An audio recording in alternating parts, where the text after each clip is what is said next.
Ladies and gentlemen, it is 2 o'clock. I hereby call to order the May 29th, 2024 meeting of the City of Prescott General Plan Committee. Board members present are, please say present when I call your name. Terry Sapio, me, present. Don Michaelman. Present. Tom Hutchinson. Nope, he's absent. Absent, okay. Andre Carmen. Not here. Mary Fredrickson. I'm here. Ralph Hess. Here. Jim Huffman. Present. Rod Moyer. Here.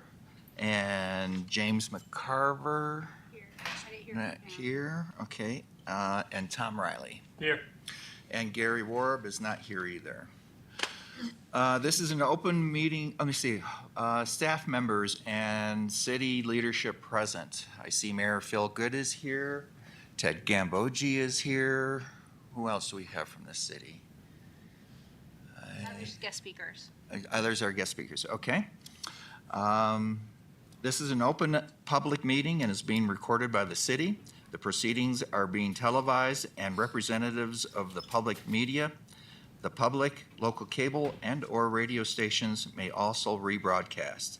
The number of board members present is, what was our total count? 7? 7. Okay. So it will require 4 votes for a majority. All parties wishing to be heard, including committee members, are required to state their name prior to speaking in order to ensure proper recordation. Members of the public are required to state their name and address for the record so that we may know who is speaking and to be able to contact them at a later date if necessary. Okay. Tammy, open call to the public, please. The City of Prescott welcomes public engagement, and residents may comment and address the committee on matters not included on the agenda during the call to the public.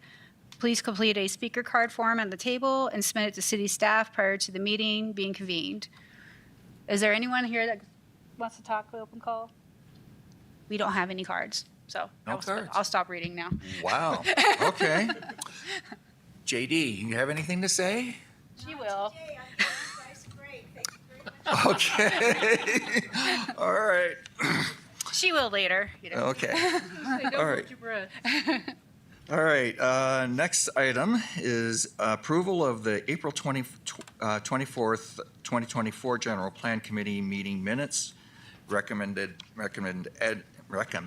action is move to approve the minutes as presented. Do we have any comments before we get any motions? Ralph? Ralph Hess.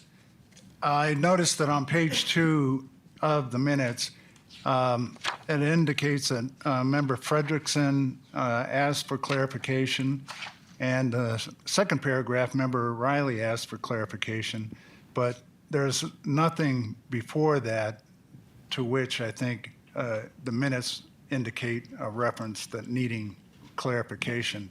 And my recollection is that Ms. DeWitt had indicated that at the outset of our discussion that staff was recommending omitting pages 4 through 6 and 11 through 14.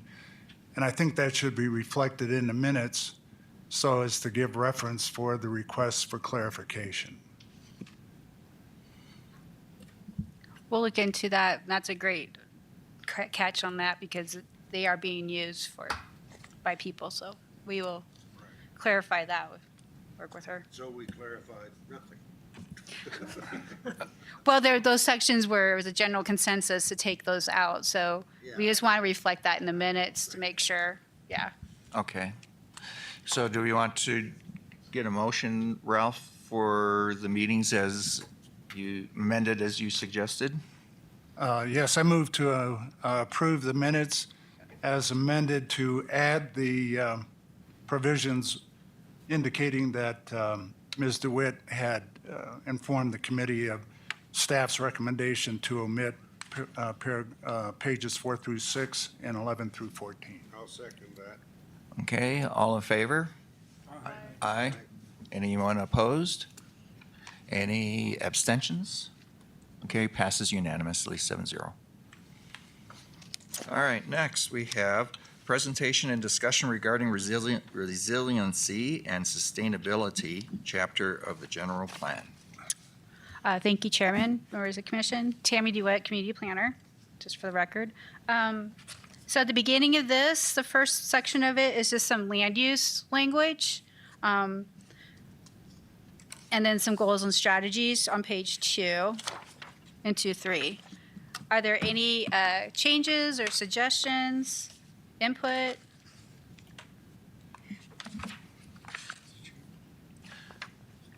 Tom? Yeah. Page 1. 1 or 2? Is there any way we should get a little bit more information about the, what it means to assist in the creation of a community development on strategy 1.2? Tom Riley. Assist in the creation of a community development corporation and community housing development organizations to open up opportunities. These are all good things, and I understand that, but generally these things are 501c3 organizations that are not tied to the city. So I'm wondering what we mean by assist. So with the Workforce Housing Committee, they're trying to create like a third-party group for the housing, and this would be probably part of that to assist, so give staff time or support or something, or if we had grants for financial, possibly, or facilitate. Okay. It can be all kinds of stuff. Tammy, you got my email with all the suggestions? Mm-hmm. Okay, so you've already got that in. All right. Chair, Mary Mary? Frederickson. Thank you. Mary Frederickson, Tammy. Kind of similar to what Tom just mentioned, but in strategy 2.3, where you also are referencing very nice things, which is promoting existing stock, housing stock in various ways. Actually, not in various ways. Preserve, restore, and rehabilitate.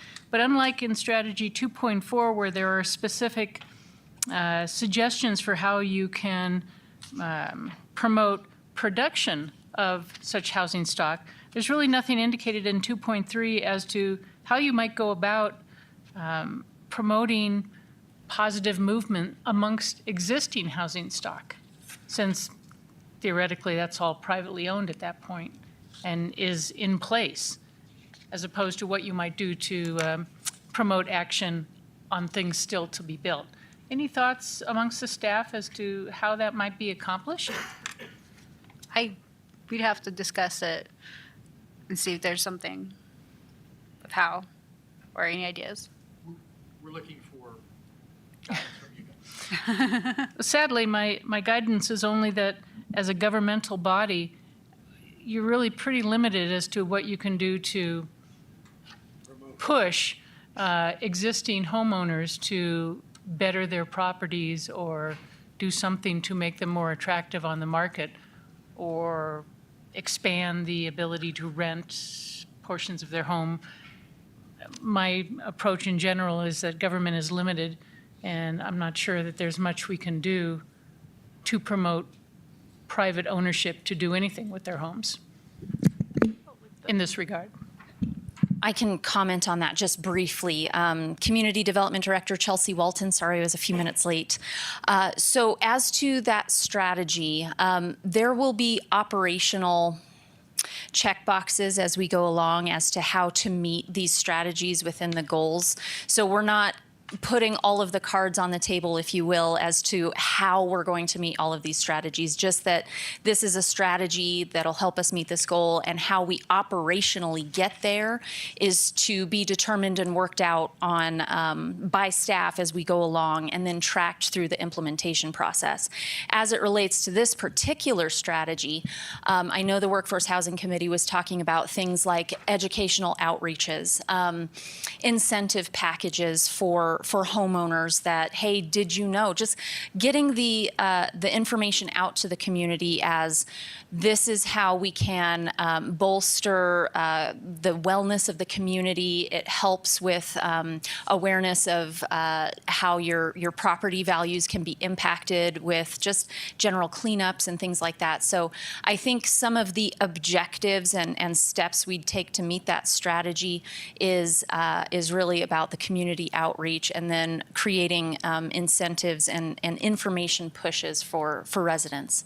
Thank you, Chelsea. And I agree with that. Sometimes people who have owned property for a certain length of time sometimes need a reminder, a little flag to say, you know, if you did this, here are the benefits to you, to the city, to whatever. Yeah. But thank you for that.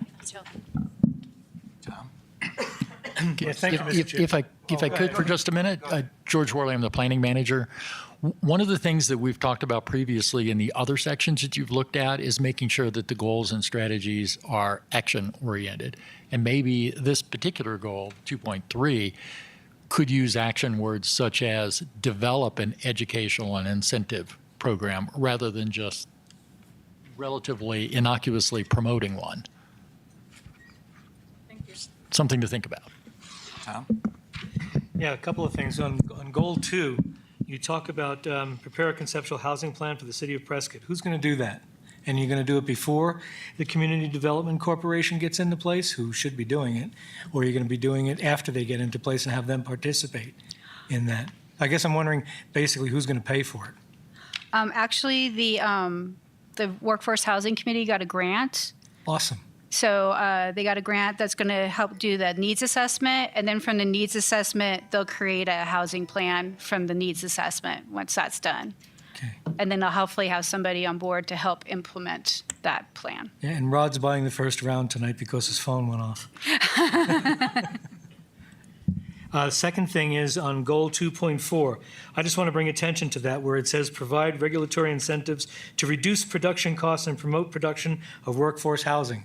I want you to remember that as we go through the other strategies. There's several areas in here that I wanted to point out that are in specific conflict potentially with that. Thank you. That's what I To need. add to that as well, we're going to be hitting that in the sustainability portion.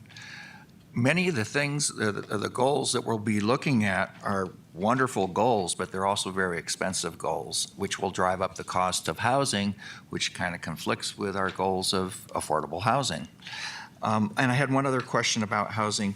On page 1, it says, however, with Prescott remaining a retirement destination, smaller houses and smaller lots and multifamily rental housing options may occupy a greater share of the market in the next decade.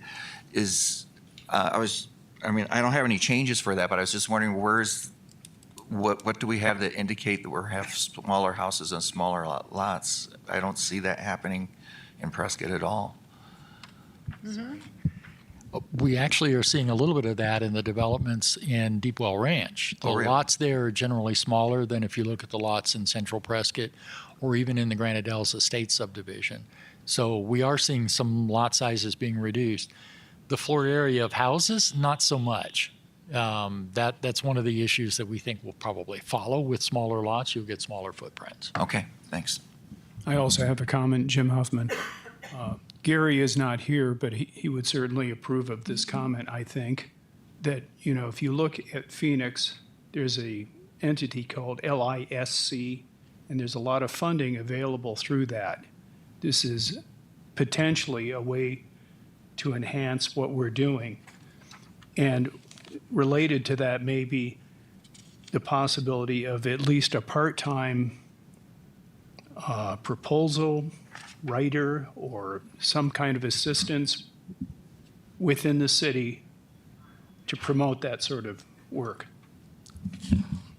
Okay. Tammy? Anything else on pages 1 or 2? Okay. Ralph? Ralph Hess. Just a edit on line 14, where you list all the general plans. Do you want to add in 2015 plan? I noticed that one's omitted. Okay. Borrowed the language out of the 2000, which is why I wasn't late. Cut and paste has its dangers. Thank you. Okay. Anything else on page 1, 2, or strategy 2.5? Okay. Okay, I guess we're done with that Okay. section. So next is the Prescott Fire Department. Oh, actually, I Oh, do wait. have one more thing. Strategy 2.5 on page 3. where it says provide water allocation priority for developments that create and will maintain 50% or more of the units at workforce affordable level or below. Make allocation administrative process up to 2 acre-feet or otherwise double the allowance for market rate development for workforce housing projects.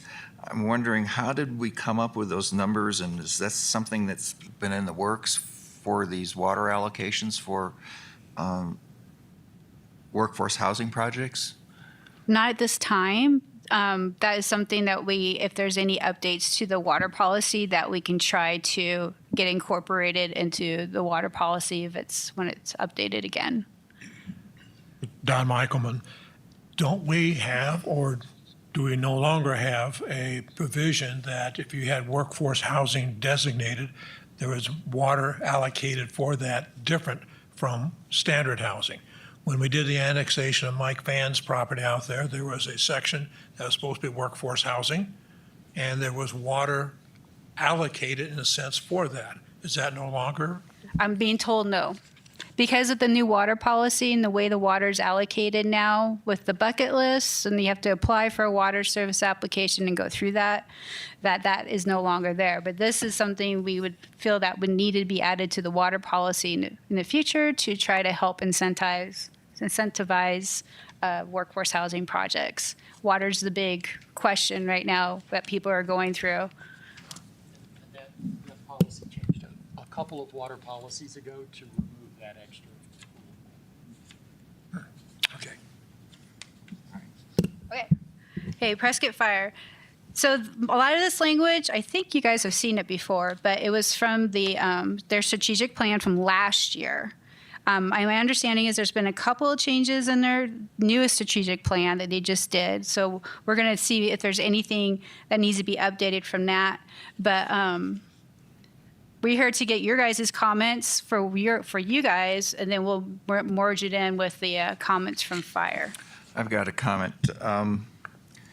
On page 1 for the Prescott Fire Department, lines 24 and 25, it says, the current question is not if a fire is going to occur, it's when.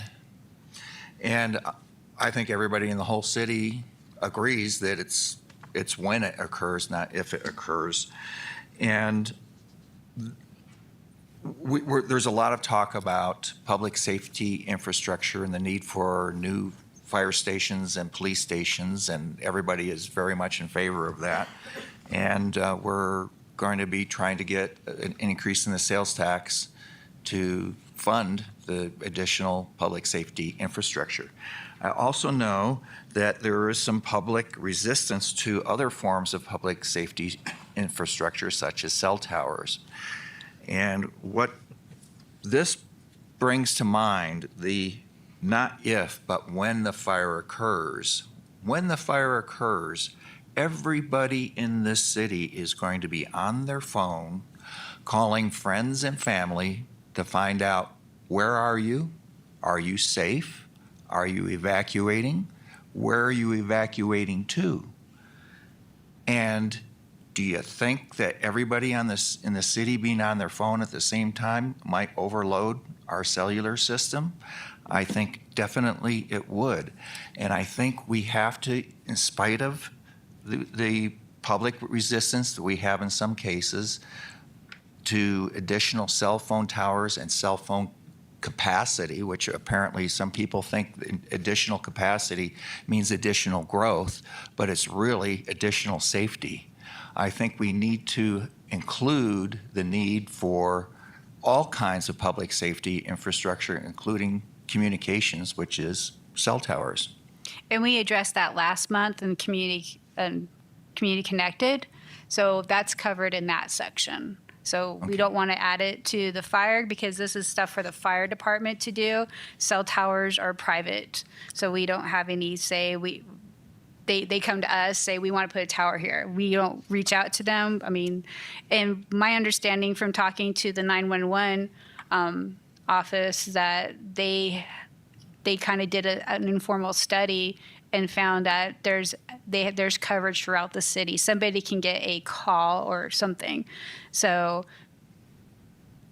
there's dead zones. We know that there's dead spots, but there's other ways that we might be able to, with different technology to, in the future, to like the over-there reception devices, small cell technology might be the answer to those gaps, those infills.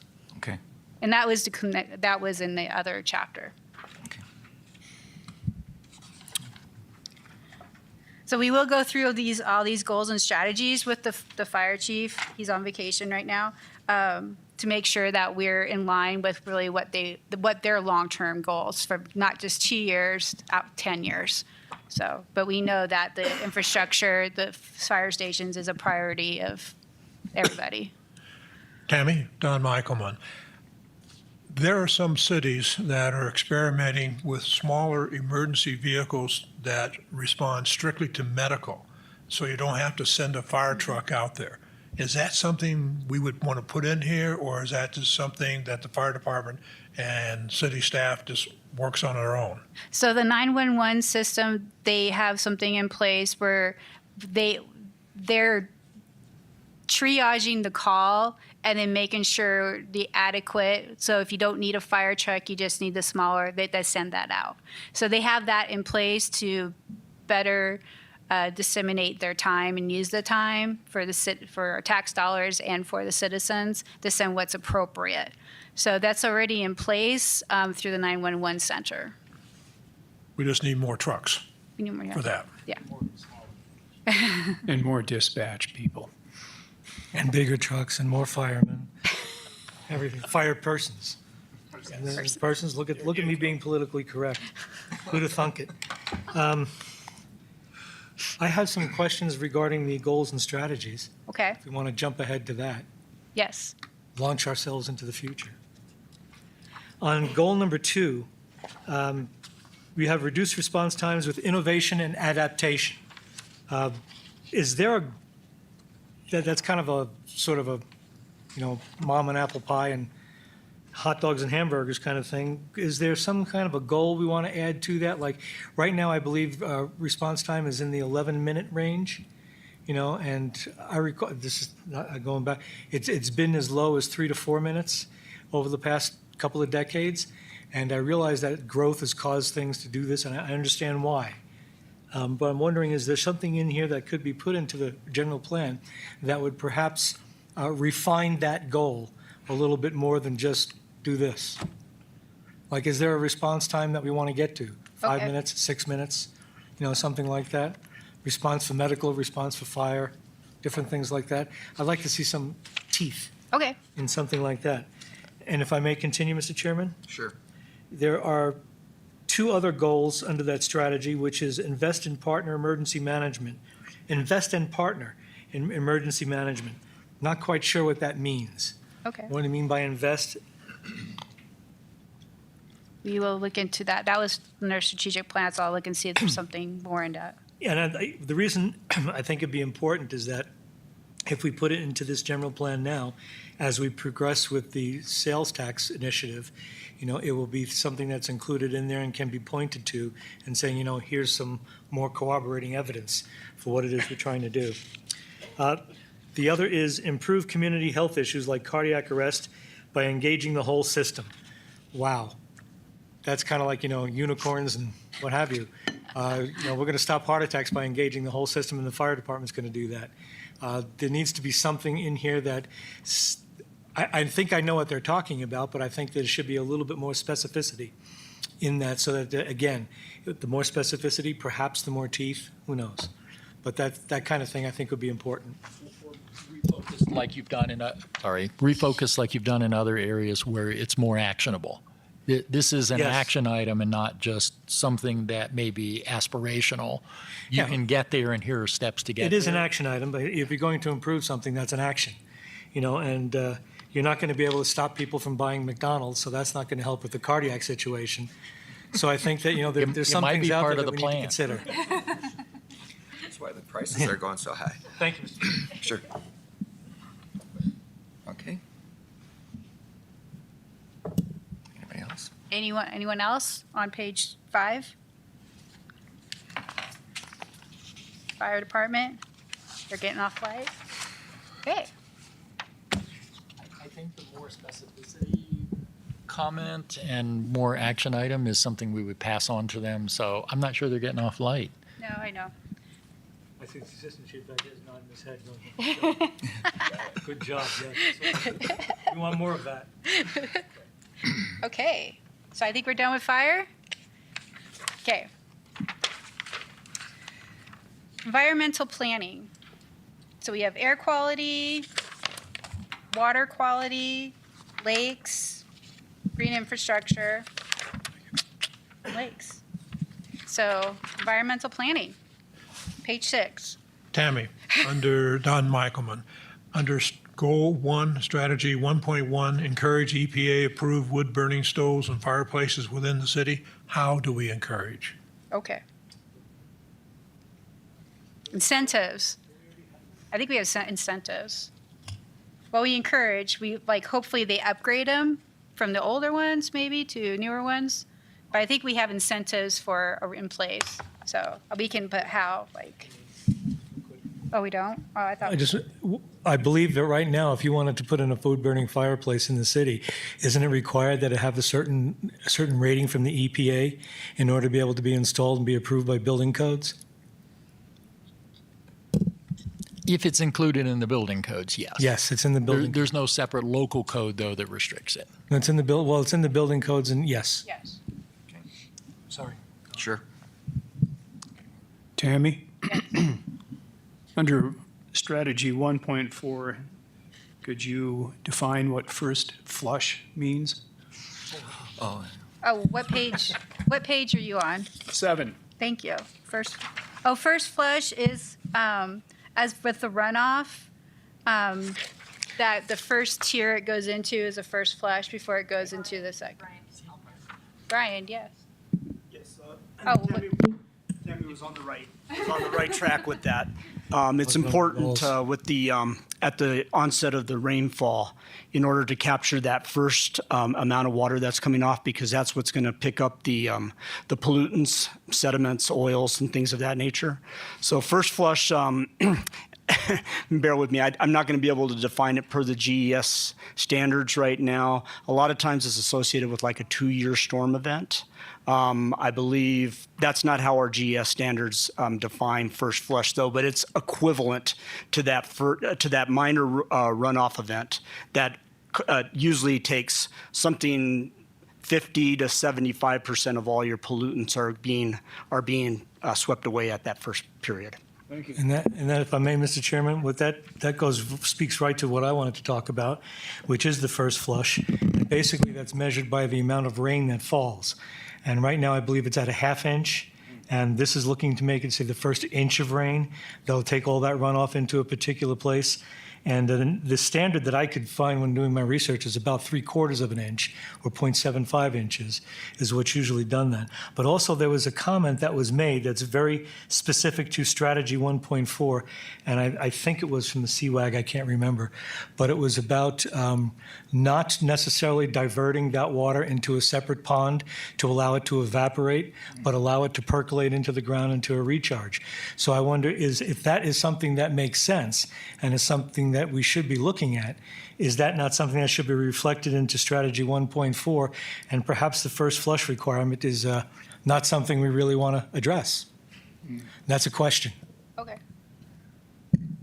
And can that also include like a settling tank or something like that? Okay, so, all right.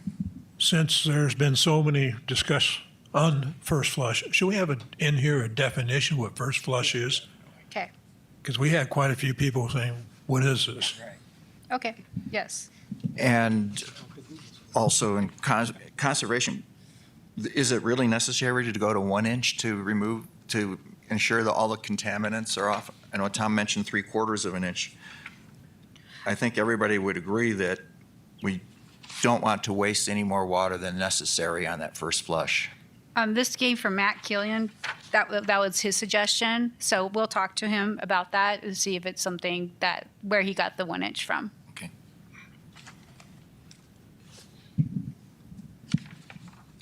Moving on to strategy 1.5.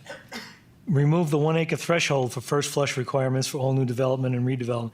Can you explain to me what that 1 acre requirement is? I mean, I know that there's a 1 acre requirement for putting in wattles for erosion, and you don't want, the same thing, you put the rock out there so the mud comes off the tires before it gets onto the street and ends up blocking up the dams and what have you. But what is strategy 1.5 about? I'm not understanding how the 1 acre issue reverts to. I believe it's in the general engineering standards for the requirement, if it's a parcel that's 1 acre. What is it, though? I mean, what physically, can somebody tell me? We will look it up and get something in here that defines it more where that's at. Okay. And just the 1 acre, remove the 1 acre threshold, which means everything. And I'm also let's get back to new construction. Oh, see. And one of the things that with new construction, I'm going to go back to what I said, 2.4 in land use goals, where we want to make sure that we don't go in there and start increasing the cost of construction inadvertently. Now, wattles will cost maybe $400 or $500 on a 1 acre house or something like that. That's not that huge. But you start putting these other things in there like we have done already, you're not reducing the cost of housing. And if you're going to be consistent with this, then it needs to be consistent across the board. Yeah, so the 1 acre threshold, you're on track. It's a limit of size, so you would be exempt from the first flush requirements if you were below that 1 acre, and you have to adhere to it if you're above the 1 acre size. So that was the intent. So Well, again, If I may ask, drilling down just a little bit into that, is it whereby in a 1 acre situation, I need to have an on-site retention pond to hold the first half inch or 3/4 of an inch of rain that falls on that ground to hold that and then allow it to overflow into the thing? So I've got to create a retention pond with this and anything, again, I'll refer back. I think, yes, there's some of these things are meritorious, and perhaps 1 acre stays there, but we're talking about removing it. And if you're going to start removing that and going to smaller lots and more affordable housing, we're starting to get inconsistent with some of the application of our goals and strategies. yeah, and I think that's the decision to be met.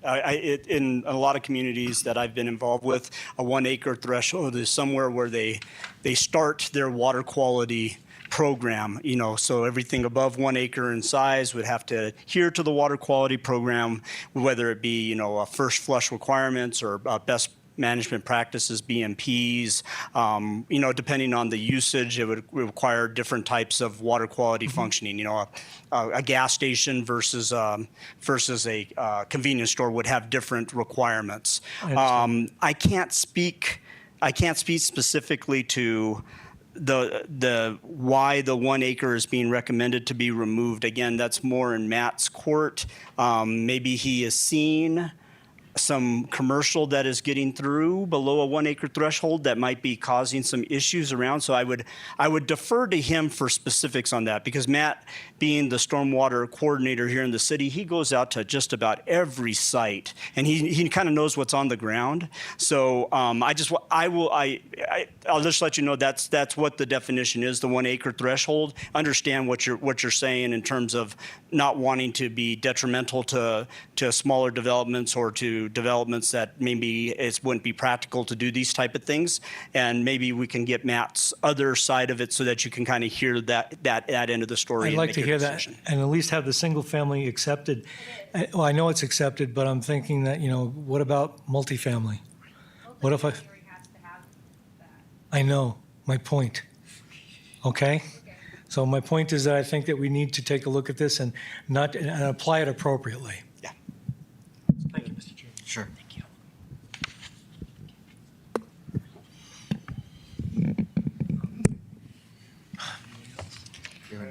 Ralph? Let Ralph go. People are tired listening. Yeah, this is Ralph Hess.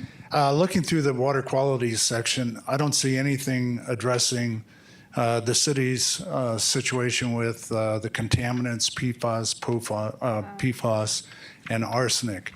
And unless I missed it, I think It's under that. water resources. It's under Oh, water it's in resources. water resources. Yeah. Okay. All right, very good. Thanks. Okay, Tom? Strategy 1.6. Okay. Redevelopment is required Redevelopment is required to retrofit existing stormwater infrastructure to address first flush pollutants. That is a massive undertaking in this town. And are we sure? I mean, with all the things we have on our plate right now, I'm just wondering whether or not going back and fixing stuff in the past, I can see going forward, and I understand that. And Larkin Street was a mess. We know that. But that took quite a bit to fix what we fixed. And so I'm wondering whether or not the redevelopment being required, which means that we have to go ahead and do that. How about, When redevelopment occurs, or when you have to redo something, then you do it to a higher standard. we could also put, it said required, I know you're going to hate this, encourage redevelopment to, I mean, that's really what we can do is encourage it. Be harder to, I mean, they'd be changing codes, but that is going to get expensive to somebody. We want them to do that, but. Who? What about the possibility of including at the end of that sentence something that gives it a little bit of a practical evaluation? Where practical, where practicable? Some language like that? Tom, you said something about when you have to redo something. I'm wondering if that's what was really intended to be meant here. Could be, but that's not what it says. Yeah, okay. I'll get clarification from Matt about why that's in there. Okay. Tell him to bring his checkbook, too. Okay. Anything else under water quality? You already got through 1.6. So. Okay, green infrastructure.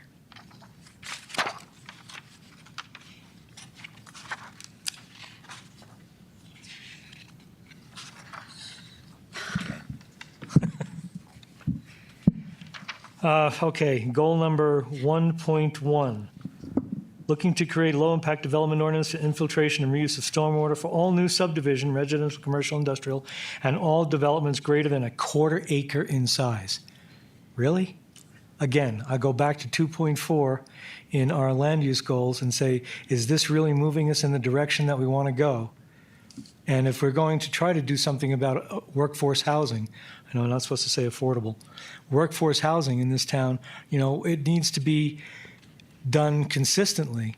You can't just say, well, workforce housing is exempt from all the good rules we put into place for everybody else. There needs to be something in there that addresses this. And I think right now it's just a little loose. Okay. Enhanced stormwater source and funding sources.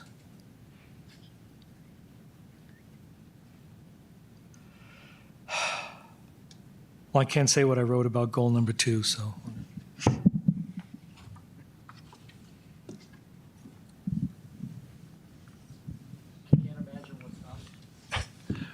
Don Michaelman, staying with 1.1, when we say all developments greater than 1/4 acre in size, that means the lots in that development are greater than that, or any lot greater than 1/4 acre.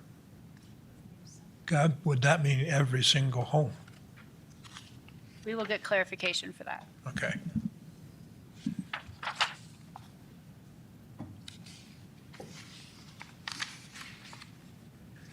Anything else under, Chair, Mary Frederickson, under Goal 1, Strategy 1.4, I'm just curious whether or not we have any sense that adjacent jurisdictions are open to, in a practical sense, as opposed to nice words, working to develop regional standards in this area. Has that happened, or any flavor of it happening yet? A little bit. Prescott Valley just got done putting together a master stormwater management plan. So they're moving forward with a kind of a citywide, which has kind of created interest in seeing if we could all, as the city is also interested in creating a stormwater management plan that looks more at usage of green stormwater infrastructure instead of traditional methods the volumetric controls that we see that, they do an efficient job a lot of times of like reducing stormwater quality so that you don't impact a downstream user. But then we see lots of areas where those basins aren't infiltrating, so they become a nuisance, a water nuisance. It's being evaporated out. So the thought process as Matt is putting this together is, let's look at low impact design strategies that not necessarily should, a lot of these aren't necessarily going to increase like the size of your lots. It's just about your usage and how you can design your landscape and your areas to allow water to move through, slow down, infiltrate. And, in your bigger storm events, you'll still get some runoff to the street. There has to be some that goes, but you're doing a bigger part in order to utilize these green methodologies versus conventional, where the water would be going to these areas and just evaporating and not going to any use in terms of infiltration, aquifer, and those type of things. So to answer your question, we see that our neighbors are looking at a citywide stormwater plan. So we've been interested in doing the same, and the next goal would be to try to see if we could find some connectivity too, so that we're doing things that even enhance both of our communities. And I guess you bring up Prescott Valley going forward with their thoughts on this matter. Have you had a chance, or has the city had a chance to look at theirs and see if it's in line with what we might be thinking? I'm not saying it's a finished analysis, but just in general. Yeah, Does Prescott Valley look like they're heading in the right direction? I have not looked at their stormwater management plan myself yet. I'm pretty sure Matt has. I'm pretty sure Matt has. He was the one who told me about it. Also, Matt has a couple of projects going on with the same consultant that did the stormwater management plan for the city of, the town of Prescott Valley. So I know that he's been talking to them for those coordinations. I don't want to put words in Matt's mouth, but I would be surprised if Matt hasn't reviewed their stormwater management plan at this point in time and is starting to look for, things that we feel are be on the right track for us. But we're different communities. I don't have to tell you that. We have different geographies. We have different needs in terms of how our city was built out and our development and everything. There will be differences, but I think there will be some similarities too. Thank you for that. You're welcome. And Tammy, I just want to interrupt for a second, just for the record, to show that we have Councilwoman Lois Fruworth is in attendance as well. Okay, anything else under water quality, air quality? How about goal number 2? And that we talk again about the first flush quality requirements.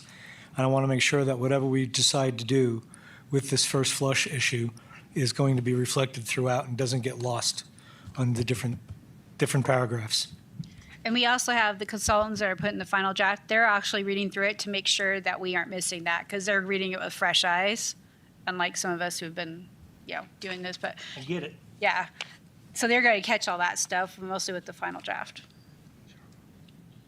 Anything else under green infrastructure? No?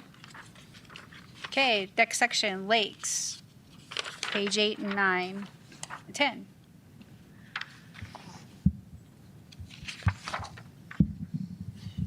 I know it comes as a shock to you that I have something to say. That's fine. One of the pieces of information, I think that this is also a good opportunity to educate people. I do a lot of kayaking on the lakes and around, and I'm always hearing folks talk about, why are they letting water out of the lakes? It's just about perfect right now. And I think that this might be an opportunity for us to say, part of that letting the water out, what are some of the reasons why we do that? Like what's committed to SRP. I can't remember what the acreage is. It's like 400 acre feet or something like that. That's committed to SRP each year, and we have to do that during the year. Plus, we have our own recharge requirements that we have to meet as well. So there's a variety of reasons why the water is being let out of the lake. It's not just to, make kayakers unhappy. Well, yeah, because by the time it gets nice out and the wind stops, the water's low. Sorry, that was mine. Maynard. See, then now you'll That was my thought, but by the time it gets really nice to go kayaking, the water's down and Okay, Tammy, that sorry. was mine, sorry. Mary Scroll. Frederickson, just in the write-up on the lakes, you mentioned the solar-powered aerators that have been installed. Do we have a sense yet as to, I mean, I know it's very early on, a sense yet as to whether or not they're having some impact? Matt said it was going to take a year to like actually see probably, but have you heard anything? Not to put you on the spot or anything. We haven't run any, I don't think any type of testing or anything that would give us that indication. But all the anecdotal evidence is great. They're performing very well at this point. You know, we're getting ready to look at the second phase. If you remember Matt's talks about these, this was kind of the first step towards fixing our impairment problems on Watson. And the second phase, he talked about an item called phosphorus binding, which would help reduce that phosphorus nutrient load by binding. A chemical binds to it and drops it off so it is able to be used by the vegetation and the algae and things like that. So I know Matt is looking at starting that. I believe he said that that the time period would be kind of like late summer, kind of in between and in between winter. You'll have that low precipitation level. I think the temperature's dropping down. So I know he has a goal of maybe doing that first phosphorus binding application at that point in time. So now we'll be hitting it with that 1-2 punch. And yeah, as soon as we get some better data, we'll let you know. But that's what I know at this point. Thank you, and I know it was kind of an unfair thing to bring up, given that it is so early on in the process, but thank you.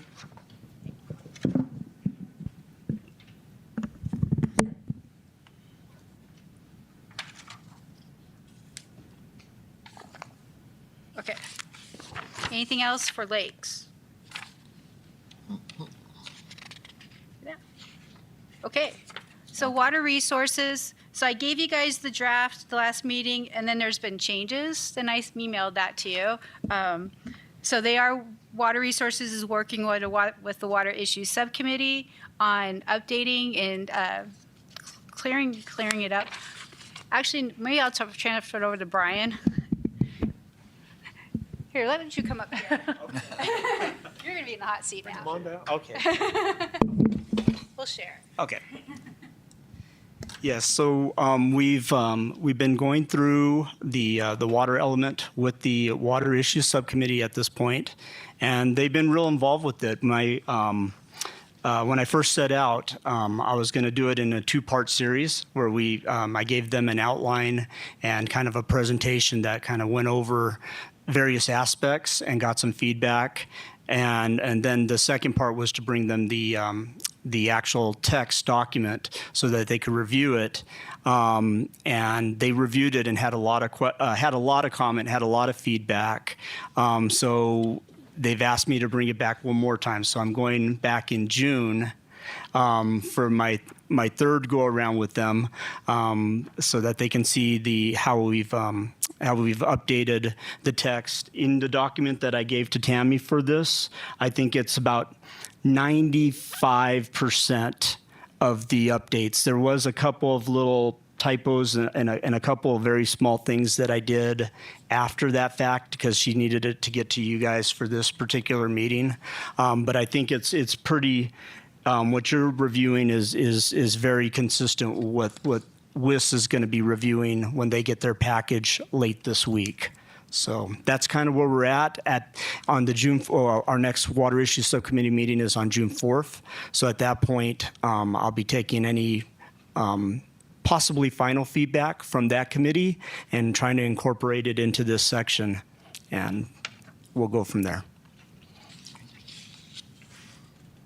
So what we'll do is we'll take your guys' input on anything that you think that needs to be clarified. That way, Brian has it to take back to the Water Issues Subcommittee too to bring it up. Mr. Chairman, thank you. One of the things I know, it's very, very well done. I mean, there's a lot of information here, and it's good information. I'm a little concerned about the quantity of information. And, how many people are going to understand what the HELA adjudication is all about? You know, maybe a synopsis in here that is like 1 or 2 sentences is probably fine with something like that. Just a suggestion that, you know, I know you said that we're going to have this thing, the general plan is going to be, you know, the big tome and then the little tome. And so I'm wondering if maybe we can't do something with that because there's, yeah. There's something in there. It's gotten I mean, a quite lot of wordy. different things that are in here. There's a lot of information. Would that be a glossary kind of thing? No, it's just the quantity of information. No, I mean the definition you were talking about. Well, I possibly could be, but I think you need to refer to the HELA adjudication. I mean, it's a big part of what the portfolio has established. And so I think that, but going out there and, you know, going with 2 or 3 paragraphs or, you know, 20 sentences can be reduced to 2 or 3. That's my only concern on this. Link to where you can get more information. Yes, links to more information. I just think that, you know, as a general rule, I think that we bet on, I'm not just picking on the HELA adjudication. I mean, there's a lot of stuff in here. So, and it's good information, but I'm just thinking, you know, it's taxpayer trying to decide whether they're going to vote for this thing or not. You know, it's good bedtime material. Don Michaelman. On page 12, we talk about new developments need to show that they have a 100-year assured supply of water. What line number are you? 1 through 6. Thank you. Okay. If a development occurs within a city, does that development have to say, here's our 100-year supply, or they say, we're part of the city, and the city has a 100-year supply? The second, yes. We have an assured water supply, and we have we have a service water right. And between those two things, we've demonstrated to Arizona Department of Water Resources that we've looked at all of our existing, all of our committed, and all of our projected demands, and that we were able to accommodate those demands through for 100 years.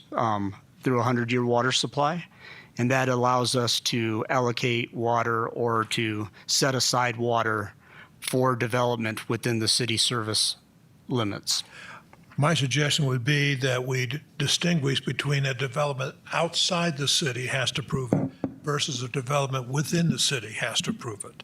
So if it's within the city, So, don't have to show. the kind of the important term here is the city's water service area is actually out. It includes areas outside the city limits. Stringfield Ranch.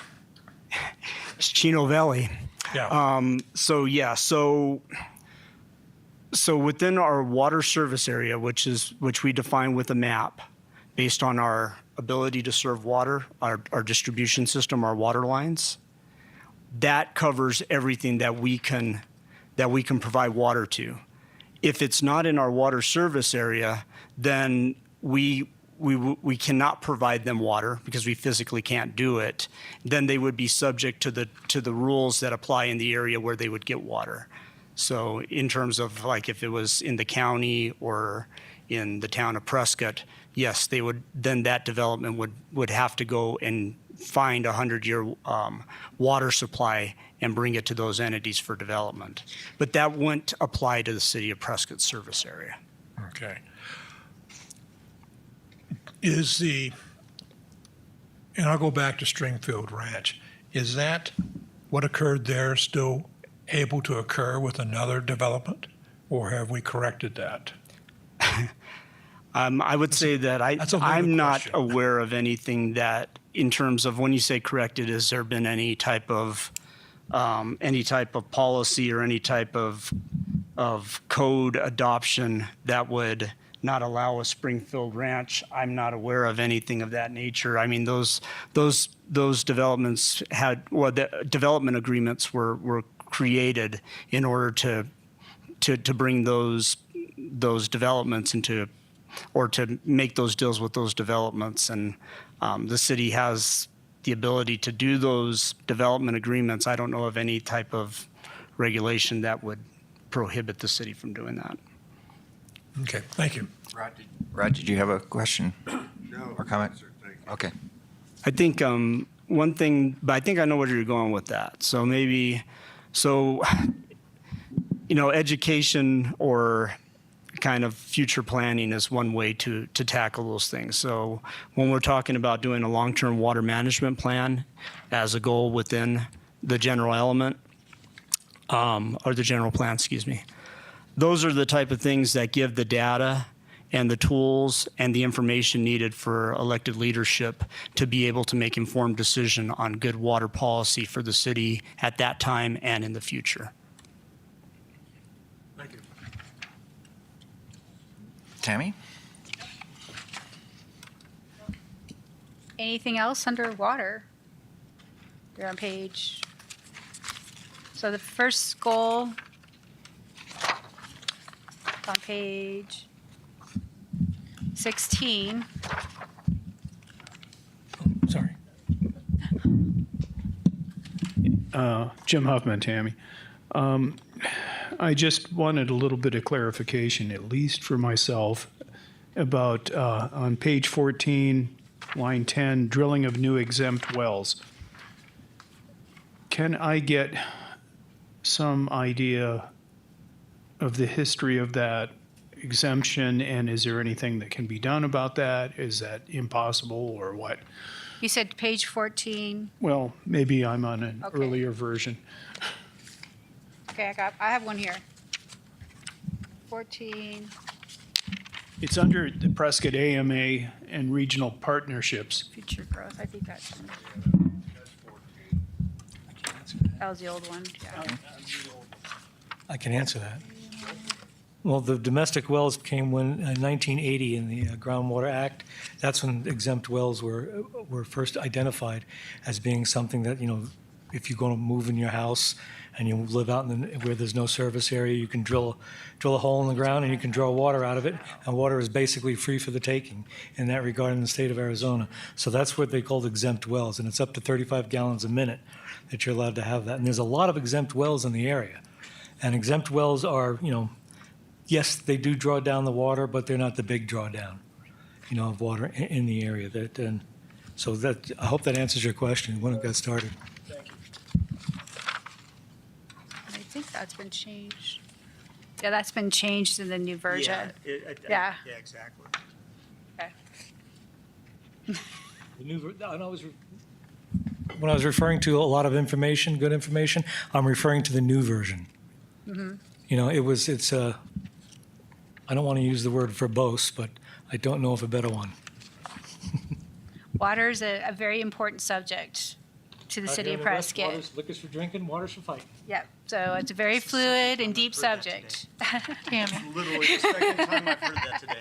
Tammy, Yes. Mary Frederickson, I just wanted to point out that I think the exempt private wells and the 35 gallon per minute information is on page 12 of this newest, lines 16 through 22, that paragraph. Yeah, it's just giving some basic information about exempt wells in the area. A lot of them are outside of the city service area. We do have some in the city service area. The exempt well regulation is all set by ADWR. The point being, I think that I would like to try to make sure everybody takes out of this is not that exempt wells are a huge problem. It's just that there are exempt wells in our regional area. And if we're going to have discussions about things like the Upper Verde River, we need to have discussions with everybody who's a water user. You definitely have to have discussions with Prescott Valley, with the city of Prescott. We're big municipal water users, Chino Valley. But there's also a sizable amount of exempt wells. They need to be part of the conversation. They need to be part of the solution, because a lot of those exempt wells are close to the headwaters of the Verde River. It is a regional issue with all water users, and that's the point that I'm trying to make across on this.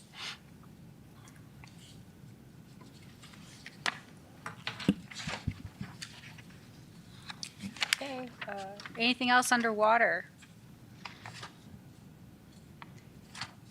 go. Big subject. So, It's a subject that's, Yeah. it's a subject that's, as far as what's being included in here is in flux to some extent. I mean, the council has made their new water policy decisions, and, those things need to be figured out how that's going to be working in here. And I think that's where the information really needs to lie, and how we're going to be moving this thing forward. The history lesson is great, but I think moving forward is something that I think we need to be have a little bit more clarity on.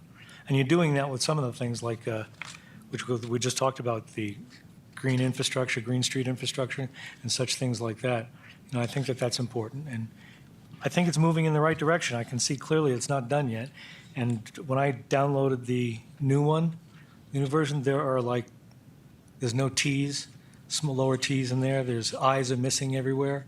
So there's a lot of stuff like that. I'm assuming that it is going to be refined. yes, And because of that, I don't have a bunch to say about it. we're mostly looking at the text right now, not the formatting, the text, to make Right. sure we've got the meat in there. You got the whole dang cow in here. Whoa. Hey, anything else underwater? Wow, you guys are It's going way doing too great. easy. Okay. Climate and energy. Thank you, Brian. Thank you.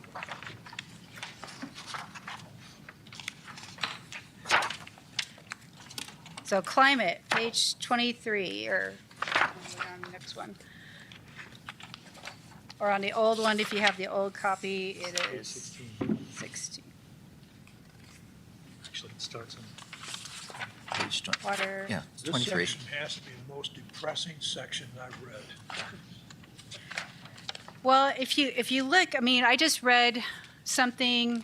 Oh, it was an article this morning. I forgot where it was, but that Phoenix is the hottest city in the country. Well, almost anywhere. And the number of deaths that happened last year. Last year we had an extremely hot summer in the 120s, and people were dying. They couldn't get into the shelters or the cooling houses that they had, and some of them because they had their dog. They wouldn't let them in. And then some of them are closing at night when they still need, shelter and things like that. And it is kind of sad what's happening. We see it all over happening, that, the oceans are rising. Our climate here is changing. It's getting warmer. I don't know if you felt it, but I felt it last year. And there's something that we can try to do something about it, but it's going to take policies and changes for the way we live. So that was my soapbox. But we do have people here that wrote the white papers. We have Patrick Grady and Greg Murray here, that if I can't answer any questions, they wrote the white papers that helped out for us. And so they might be able to provide some more information of questions you may have. And I hate to put them on the spot, but I'm sure they'll be more than happy to come up and answer questions. Well, I don't even know where to begin on climate. I think Don Michaelman, when he commented, he read through this and it's really depressing. I don't think it's that our climate is as dire as it's being painted out to be. And I don't even know how to address this, because climate change and the remedies for it has become so political, and it's by far from being settled science. And I think that when we look at goals and objectives in this section, we have to be cost conscious. It's cost benefit conscious. Is how much is what's being recommended by the Quad City Climate Collaborative.org. They have lots of great ideas. I see the link to their website in there. They have lots of great ideas, but throughout the whole thing, we have to say, how much does it cost and how much benefit are we going to get from it? And we can't just say that under the name of climate change, anything goes. And I can't even, so many of the ideas are good ideas, but the whole thing kind of makes me nervous. And I don't know if anybody has any other comments on this as well. Don? When we look at like goal 2, when we're saying promote energy efficiency for new design and retrofits, should we tie this into zoning too? When things come in for review through planning and zoning, that you get energy efficiency involved in this? We do have the energy code. So we can't, we got to be careful about requiring it, because there was a bill trying to go through this year that we cannot require additional building materials beyond a certain international building code. They're trying to keep the cost down because you're not requiring additional or materials. Our concern was that we have fire codes that require additional materials that kind of shut it down right now, for them to reconsider next year. Well, I think did it die? I think it's still action. It's still alive, that's right. So we have to be careful about requiring them to do it. We always encourage, we like to see green buildings and such and green materials used, but trying to require it could get us in trouble with the state. There's certain things that we can do, though. Tom Riley, there's certain things that we can do. In goal number 2, Don, what you were talking about there, as far as incorporating that into zoning, it's an interesting question. I never really considered that. But most of the things that we're talking about doing here, like we do have the energy code in the city. So we are taking care of that. We are doing the new construction has to meet certain energy codes and certain energy requirements. And encouraging office and commercial projects to do LEED is smart. I'm a LEED accredited professional myself, and I know what's involved with that.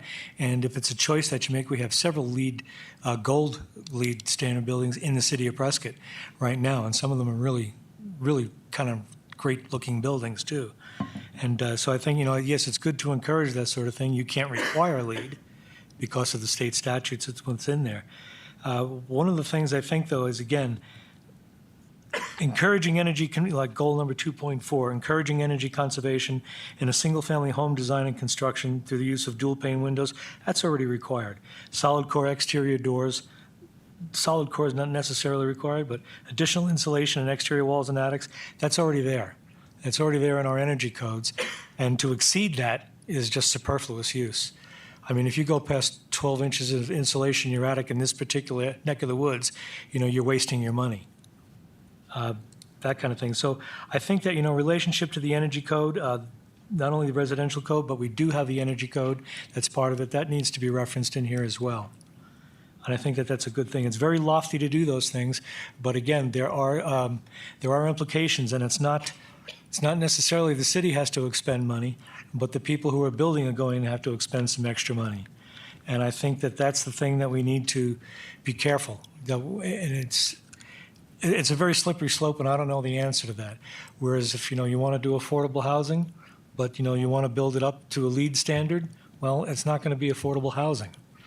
If you want to do, but if you require somebody else to do that with their single-family home, at what point do you say, you can't do that anymore? So I think there needs to be a consistency in application.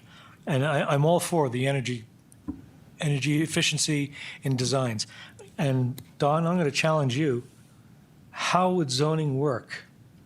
How would you do energy efficient zoning?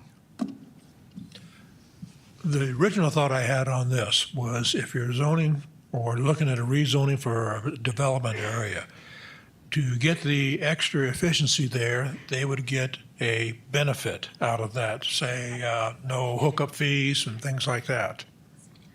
So Yavapai County back in 08, 09? 2006, 2007. Oh, gosh, how long ago? They created a sustainable subdivision ordinance to encourage green development and to allow a density increase, possibly, if you did this much into it. So as staff, we were never trained on how to implement it. Nobody ever gave us instructions, and it was never used, and it still hasn't been used. So there's great ideas. One of the best examples of that type of development are the village homes in Davis, California. They're green development, LEED standards, built in the 70s. That's when they started developing it. And they use swells, as part of their green infrastructure. And so the city of Davis, when they developed it, said you have to pay extra impact fees because this is all going to fail. They didn't believe it.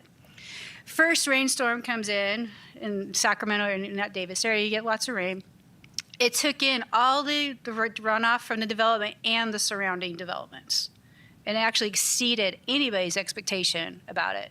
But that's an area where they could have got an increase. You have a walkable community. They have edible landscaping. It's very nice development, and there's a wait list of people to get in there. But that's the best example of something like that being done. But we also saw in California, and I know it's California, but they were starting to do those type of developments, and they weren't taking off. People weren't buying into them. They really didn't understand because of the cost, because then they got to charge more because of those extra infrastructure. But there is ways of doing it to promote it through that type of thing, and the county created an ordinance for it, but it's never been used because it was really hard to use it. She's looking at me because I'm the one helping write it. Well, good things aren't always easy. True. Yeah, I guess I'm confused. I'm not real familiar with our existing energy code, but when you talk about applications for rezoning, that implies new development, right? So they would have to meet the energy codes, which... They do now, yes. Yeah. So I think maybe what's called for is just education for existing homeowners to let them know, how much they could save with more insulation or whatever. And the energy suppliers have programs that do that, but we could help them sell those programs. Educate, yes. Also, I think that, the county's program was a great idea. And so perhaps, but it does bring up something here in that staff does need training to be able to deal with, the implementation of some of these things. So perhaps something should be in here that talks about the necessary training for staff to be able to implement some of these new and innovative ideas that are in there. And as far as the zoning is concerned, one of the things, like you said, Don, one of the things that you can do is if somebody comes in and you're allowed to put in by right, 50 homes, and they say, well, we're going to do this with green street infrastructure. We're going to do this with rainwater capturing. We're going to do all these different things, have everybody's building oriented the correct way, solar, things like that. Those are increments that you can say, okay, well, maybe you can get 52 homes. Maybe you can get 53 homes, things like that. So the incentive there is to allow for more density, which is desired anyway, more density in subdivisions. That might be one of the ways that zoning can be affected to do that. So perhaps I think, Don, you're onto something. Maybe we should have something in here that talks about zoning incentives. And that works hand in hand with the whole thing that we're trying to do with that too.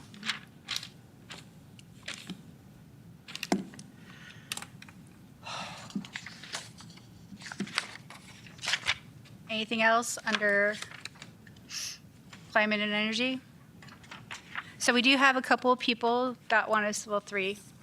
Patrick Grady, do you want to add anything?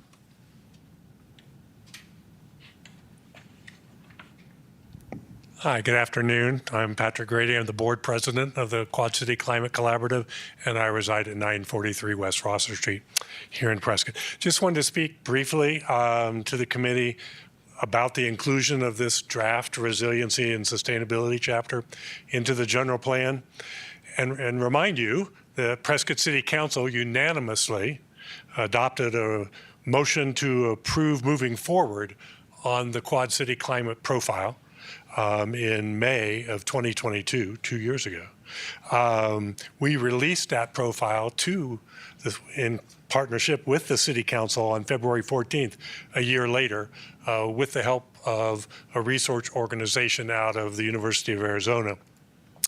We actually then presented that report as well to you all back in March of 2023. And then during last summer, a number of us with the Quad City Climate Collaborative submitted 4 white papers to the City Planning Office. I'm here today in support of this recent draft of the climate and energy subsection of this particular chapter on resiliency and sustainability. I hope the community takes a close look at the brief summary of temperature projections and climate impacts and the continuing importance of climate adaptation planning at the local level. Certainly our own fire department has acknowledged the need to enhance climate adaptation through its recently adopted planning framework of fire-adapted communities and the hiring of a wildfire risk manager in 2023. Moreover, I want to emphasize this Quad City Climate Profile, while led by the Quad City Climate Collaborative, was intimately engaged with the larger community.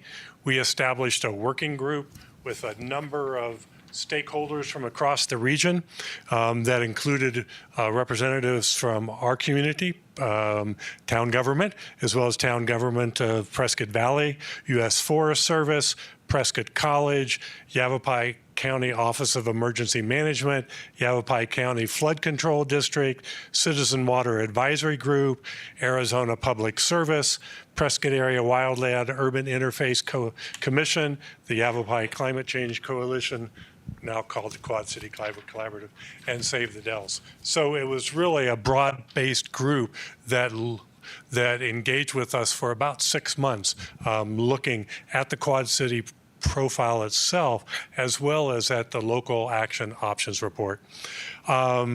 As Tammy indicated, and the profile highlights, projected climate impacts are already here in our region. We must stay vigilant and proactive.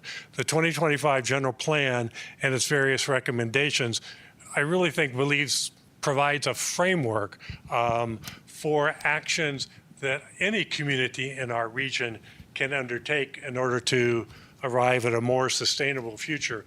And if you look either at our local action options report or the various goals under the energy section, which I will come to in a second, you'll look at encourage, evaluate, update, utilize, partner, promote, educate. So it is largely an aspirational document, but there are areas where we've recommended specific actions that municipalities can specifically undertake with, of course, looking at cost implications of that as well. And you'll find some information on that even in this particular chapter. So we thank you for your continued support of the inclusion of these important sections into the 2025 General Plan. And I know you've had some conversation and it wasn't appropriate for me to get up, but if you would, and I know Greg is going to make some comments in a moment, if you want to share some of your concerns with us as we move forward or with the general plan, happy to hear and address some of those concerns. So I'll let Greg go first and then perhaps more open conversation.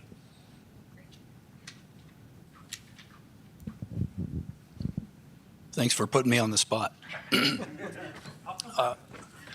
I'm Greg Murray, and I reside at 5641 Porter Creek Drive. I want to thank the city staff and the committee for making this draft available to us, and especially for using some of the input that was submitted by citizen groups like CWAG and the Quad Cities Climate Collaborative and others.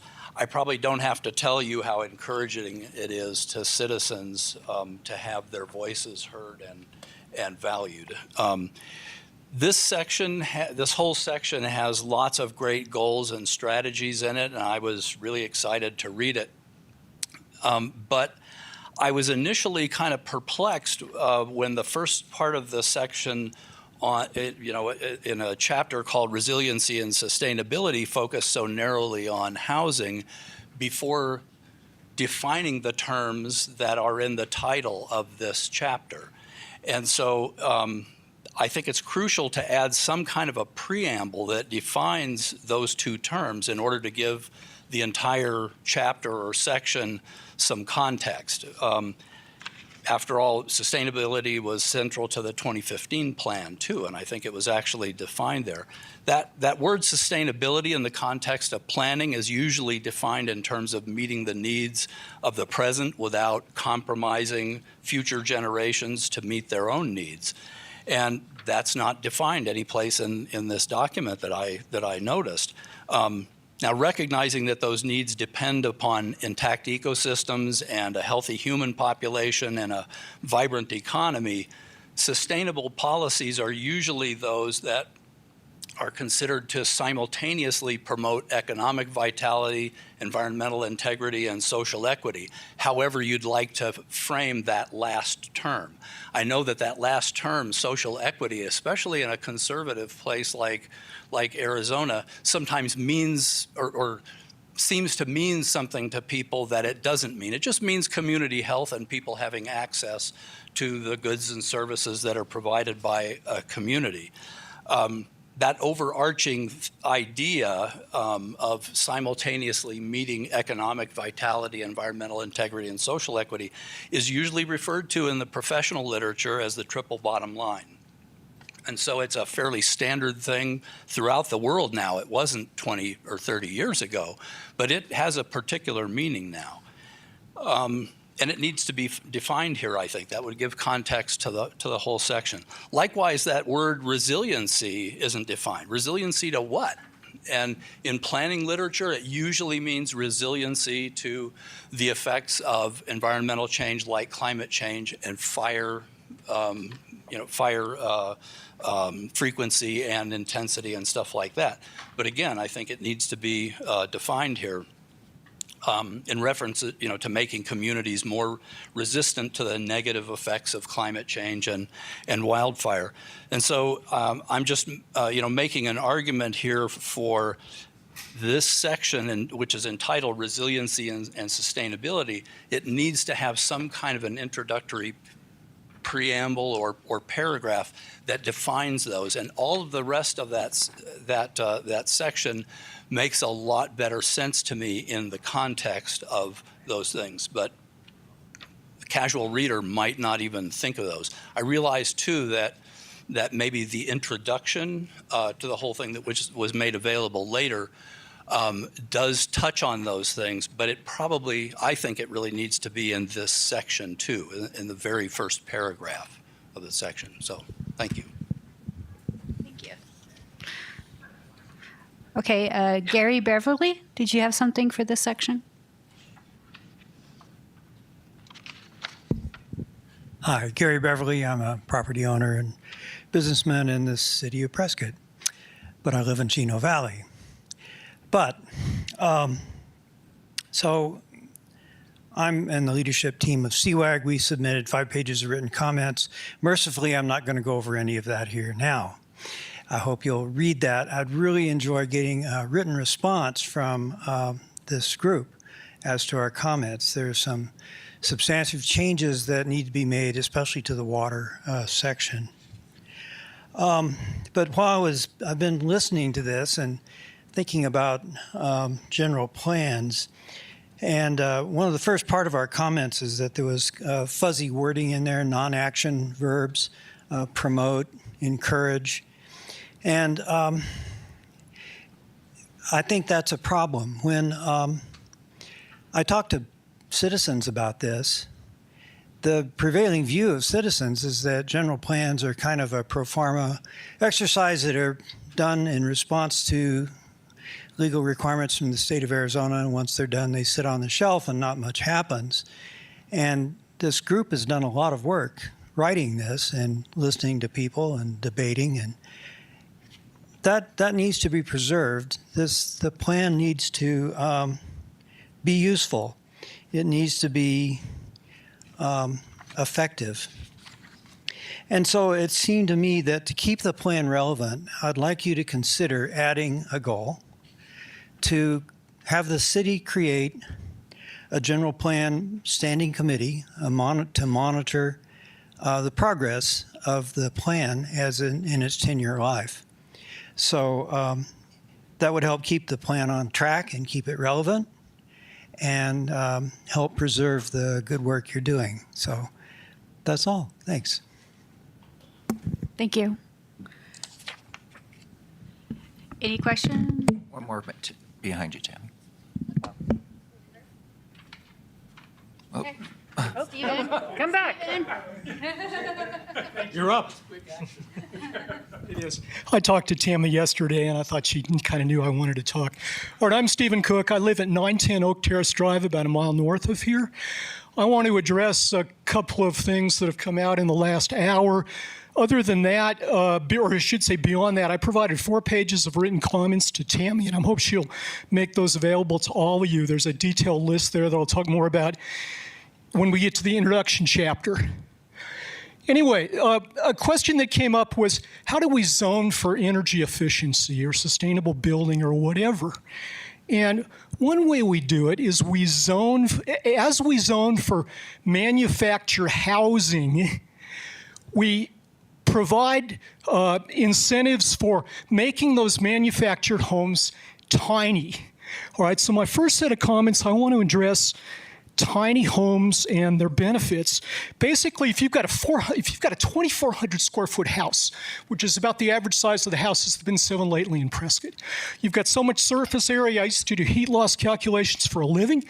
If you compare the heat loss, heat and cooling load coming from that versus a tiny home of 400 square feet, there's a factor of 6 difference.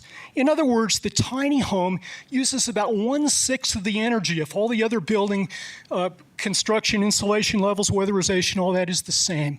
So right there, that is how to get a handle on that. You open up Prescott and the surrounding area for tiny homes, all right?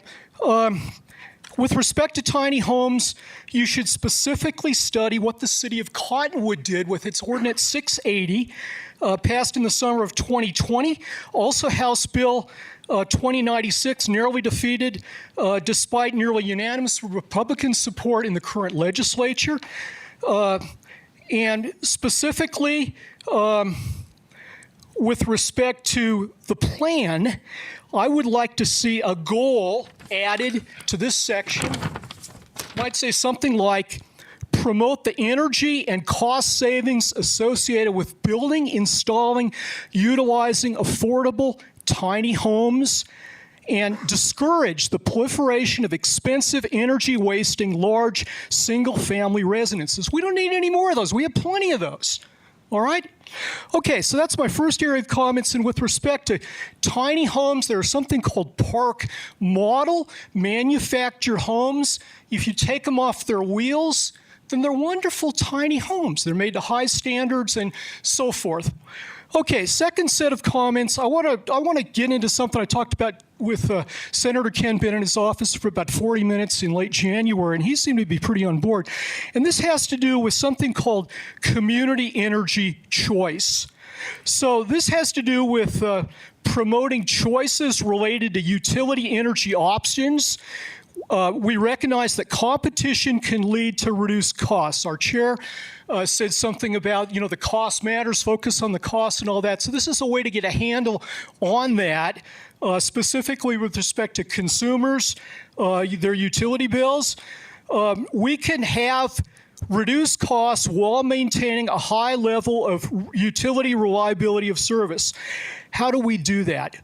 Basically, if you can imagine, the city of Prescott could help promote and be ready to take advantage of steps the Arizona legislature takes to study first and then enable community choice energy options.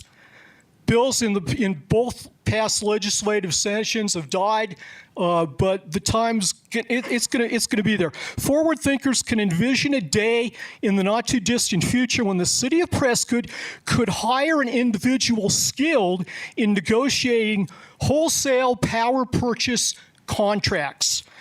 How would this work? Well, guided by priorities its citizens and City of Prescott leaders would select, ideally both more affordable options could be offered to Prescott area residents and businesses.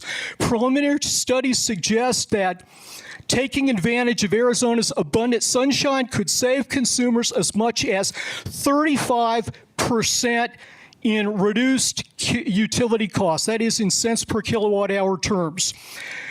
What's important here is that the city of Prescott, once the Arizona legislature makes this possibility that other states have, makes it an option in Arizona, then the city of Prescott could be making decisions on behalf of its residents, not an investor-owned utility company monopoly. Now, where would APS come in? Well, APS would still be part of the situation up here. They would do the billing and maintaining transmission line, meter maintenance, and all that. It's just that we would have this community energy choice where our citizens could take advantage of different energy mixes through the power purchase contracts Chairman? that we would Point of order. Point of order. make available. Just a second. Point of order. I think that the information that you're coming out has a lot of validity to it.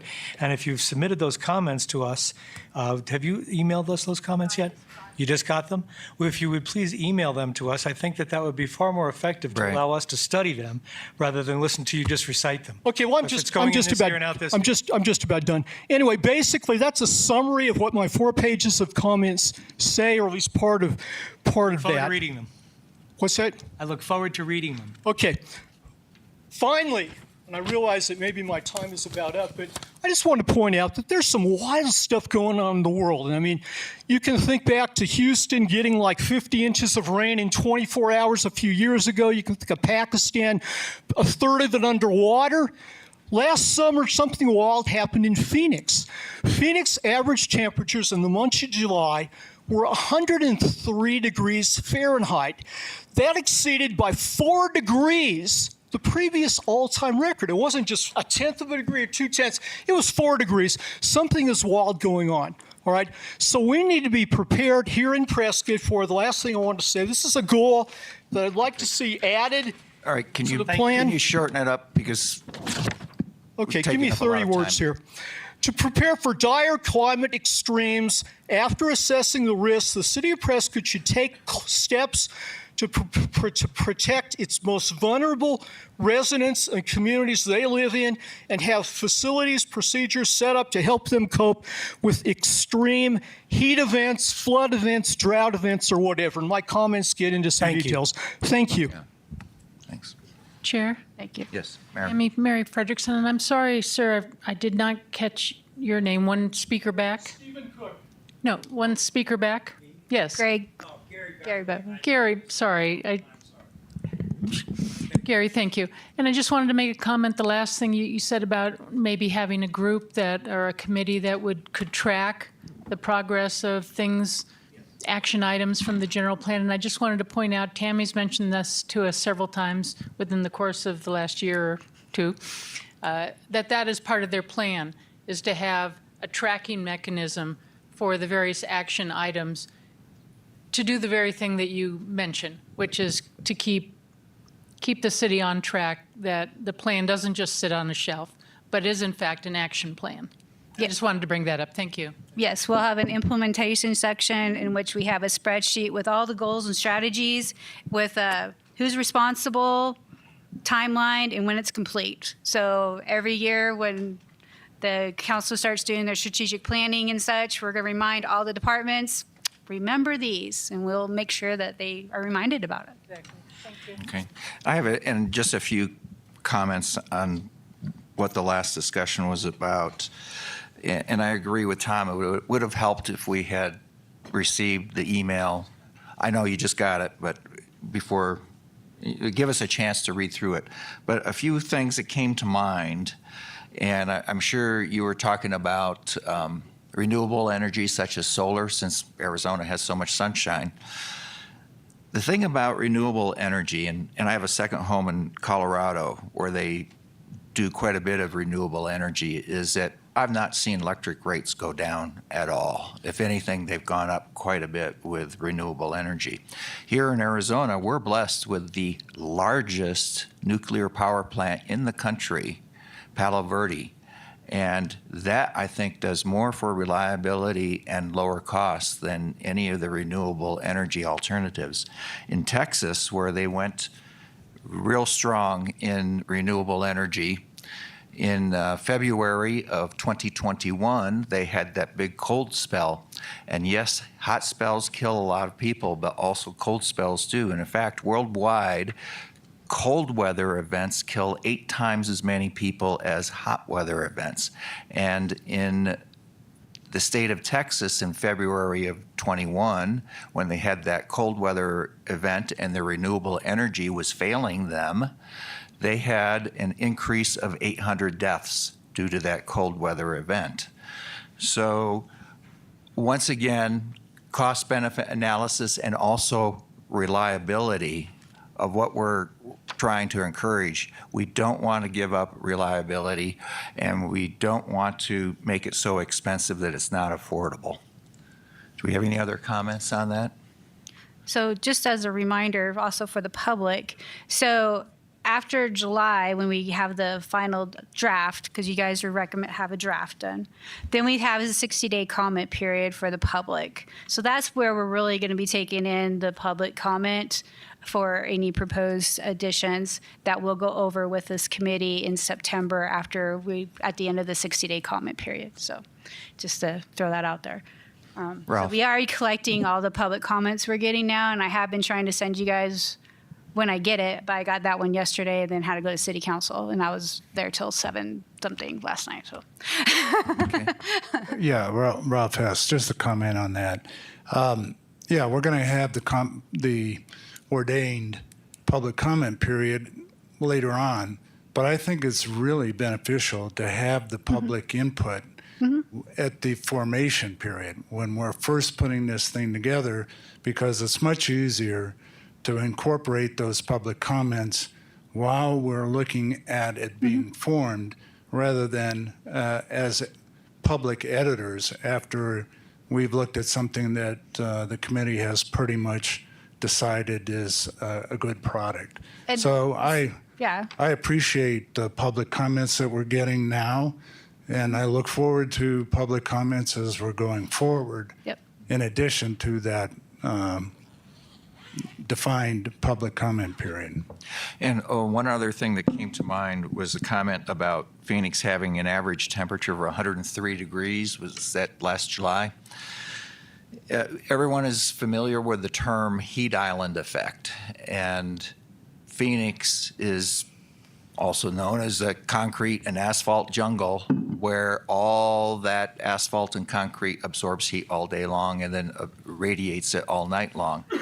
And I think in part of our sustainability, one of the things that Prescott has is we have in new developments so much open space that has to be done, and that open space helps tremendously to prevent the heat island effect that Phoenix is experiencing. So anything else we're not done, Tom? Resilience and sustainability. Nope. Okay. So next we'll go to the introduction. You guys had reviewed this once before, and then but there was some changes and additions, so we wanted to make sure to bring it back to you again to get your comments on now. So Tammy? yes. Don Michaelman. On page 7, it talks about household income. What is the definition of household income? Is that just income that you earn because you're working? Or does it include interest income, dividend income, capital gains? What? So the medium household income. The reason I bring this up, if you look at the 2020 census, it says the median income is $61,090. The median house prices are way into the 6 figures. 61,000 cannot afford the houses here, and there are people buying the houses here. I think our median income, if you include interest, dividends, and so forth, is much higher. I believe this is all from the census, and so we don't have a way of getting that information. So all we can get it is from the people that they put for the census. Can we put a caveat in there saying this may not be actual? We'll look into what we could put on there. Just curious on that.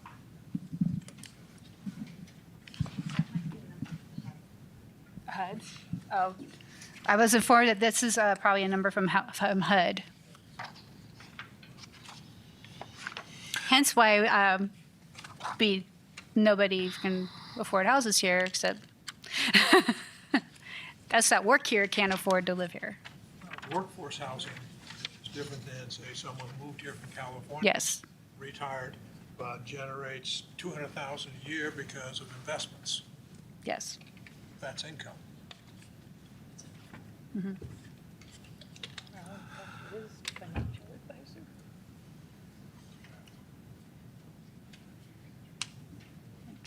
Okay. Anything else under introduction? Introduction, page 1 of the introduction, and I see we have Jim Helbling is here. And did you have any comments about the intro? I can see you're here because I see that the MLK Peace and Justice Committee had recommended some text for the introduction. And we listened to the presentation last October, and much of it is really good, but I do have a concern about the last part of the text where it says, as such, the city will not condone discrimination or harassment of individuals based on race, ethnicity, sexual orientation, gender expression or identity, religious practice, spiritual practice, age, or mental/physical ability. That all sounds great, except for I think that the city of Prescott never has condoned any such discrimination. I think that this general plan needs to be a positive document, and when you insert something that says the city of Prescott will not condone when it never has condoned, I think that when I read the 70 comments and examples of discrimination that were included with the information that Jim provided back in October, many of the comments said this anti-discrimination language was a good start. My question is, if this is a good start, where is the ultimate direction or goal that this language is heading? And what brings to mind, what comes to mind is the Masterpiece Cake Shop lawsuit that went all the way to the Supreme Court, where a baker refused to bake a cake based on his religious beliefs, and he was essentially being prosecuted by the Colorado Civil Rights Commission, and Colorado Civil Rights Commission lost at the Supreme Court, and the baker won on a 7-2 decision back in June of 2018. One of the things that I'm seeing that is becoming more prevalent in the city of Prescott is the desire to litigate. We have a notice of claim for $100 million from AED. We have possible lawsuit about the hotel on Whiskey Row. We have a lawsuit that is trying to stop $15 million for rodeo grounds improvements. I don't see where any of this litigation is making Prescott any better. I think people in Prescott are essentially good people, and that the discrimination events, yes, they do happen, but on the most part, they're rare and few and far between. And I think that where this language in the last sentence, where it says the city will not condone, is a desire to have something like the Colorado Civil Rights Commission, where businesses are penalized if someone determines that they're discriminatory in the way they conduct their business. And I think that leads to litigation, and it leads to a lot of expense. The baker, he was supported by other organizations to go to the Supreme Court, but his legal costs were $2.6 million. And I know, we all know, government being government, they spent the state of Colorado spent a whole lot more than $2.6 million on their legal expenses. So how do we make this so that it doesn't promote litigation and that it ensures that everyone's rights are protected, including First Amendment rights of those that have strong religious or other convictions? Jim, do you have any ideas on that?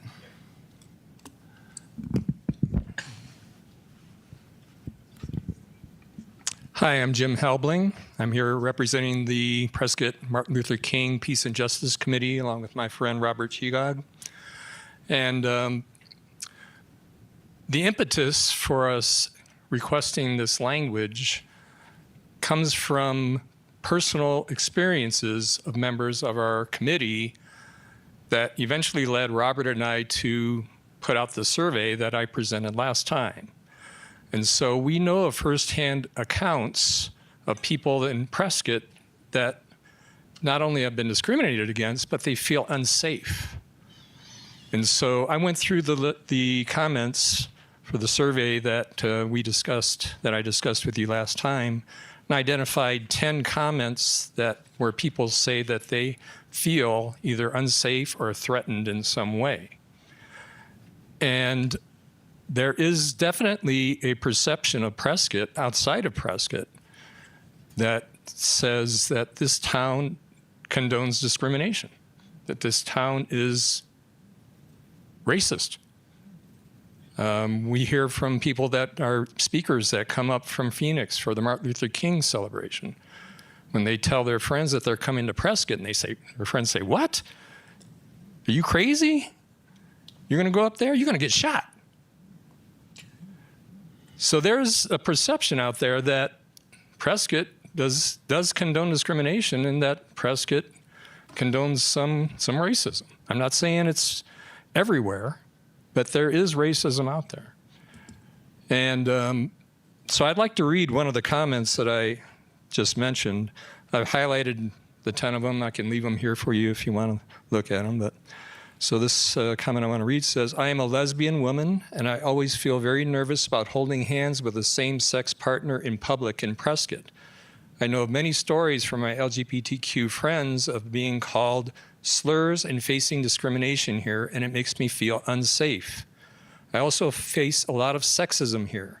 Additionally, I am white, but I am incredibly disturbed and disheartened to hear and see firsthand what my friends of color have experienced in this town. If Prescott were to pass a non-discrimination ordinance, I would feel safer because I think it would be a step in the right direction of changing the culture of intolerance. And I would know that the city would be on my side were something to happen to me or my loved ones because of discrimination." So again, this is the impetus behind us requesting this language. Now you asked, where is this headed? Well, I said the word non-discrimination ordinance here. That's what the basis was for this survey that we put out. We were asking for people to give feedback in terms of their own experiences in terms of discrimination, and then also how they felt about a non-discrimination ordinance. Well, there are 11 other cities in Arizona that have non-discrimination ordinances already. And basically, there's a process that needs to be followed, submitting a complaint, and then there's city manager or some official would then decide how that would be handled, and then there would be some adjudication and there would be a fine. That's typically how these other non-discrimination ordinances work. But that's not what we're asking for here. We're asking here just to have a statement made by the city saying that we do not condone discrimination. And you said that's a negative statement. I don't think so. I think we're making a statement saying that we welcome everybody. We have the moniker everybody's hometown. People do not feel like people that live here do not feel like they are welcomed as if they are in their hometown. Some of these comments say they're looking to leave, or they tell their friends not to come because they're afraid for their safety. So just the fact that we know this, even if there's one of these, that's too many. And this is a small survey. We only had 250 responses. So, this is a small sample size, but within that sample size, there's a significant number of people that say they feel that they are unsafe in this city. And we don't want that, I don't think. And making a statement that we will not condone that is not a negative thing. It's making people that are minorities or have a different sexual orientation feel like they are welcomed here. Doesn't the first part of the paragraph say that? Yes. Okay, that I see as a positive statement, where it says, you know, I want the whole paragraph where Prescott is a city that values quality of life, and it goes on to say, Right. that's a positive statement. Right, sure. But I think that the will not condone part is leading toward a non-discrimination ordinance. And that leads to more litigation. And more litigation, I don't think, is good for anybody. Okay, well. Chair? Yes, go ahead, Mary. Mary Frederickson. And I actually have two comments. One, I reject wholesale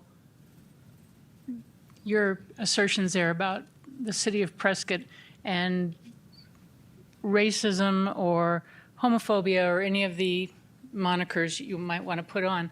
I just reject that wholesale. The fact that some people might feel unsafe, feel discriminated against, and in, well, two things. One, every pocket of population amongst humanity, there are, I'll just say, bad people. So in any population we have, whatever we have, 45,000 people in Prescott, there are going to be that handful of jerks. But I think it's much more likely to have a certain segment of population that are oversensitized to the fact that they may feel unsafe because somebody gave them a look that they may interpret to be hostile. And I think the latter vastly outweighs the number of jerks that might have said something untowards towards somebody. And I'll just, as an anecdotal, I have a niece and her wife live in the San Francisco Bay Area. And when I very first moved up to Prescott, so that was 2013, 14, and her wife is a jazz guitarist, very well known. And I said, you guys ought to come up. There's El Gato Azul. They do jazz live music. It'll be great. And she said to me, would we be safe there?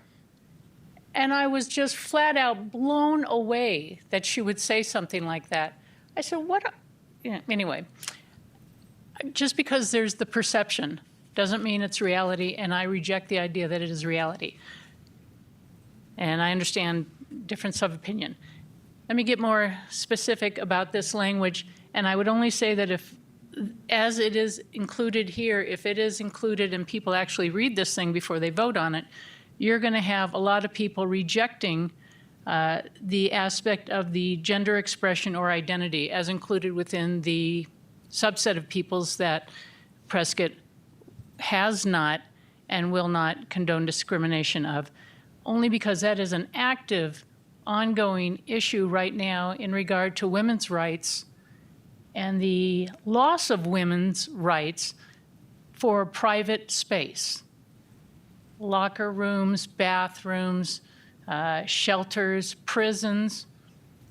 It is an active, ongoing debate right now in America whether or not trans rights should supersede women's rights to their space and their privacy.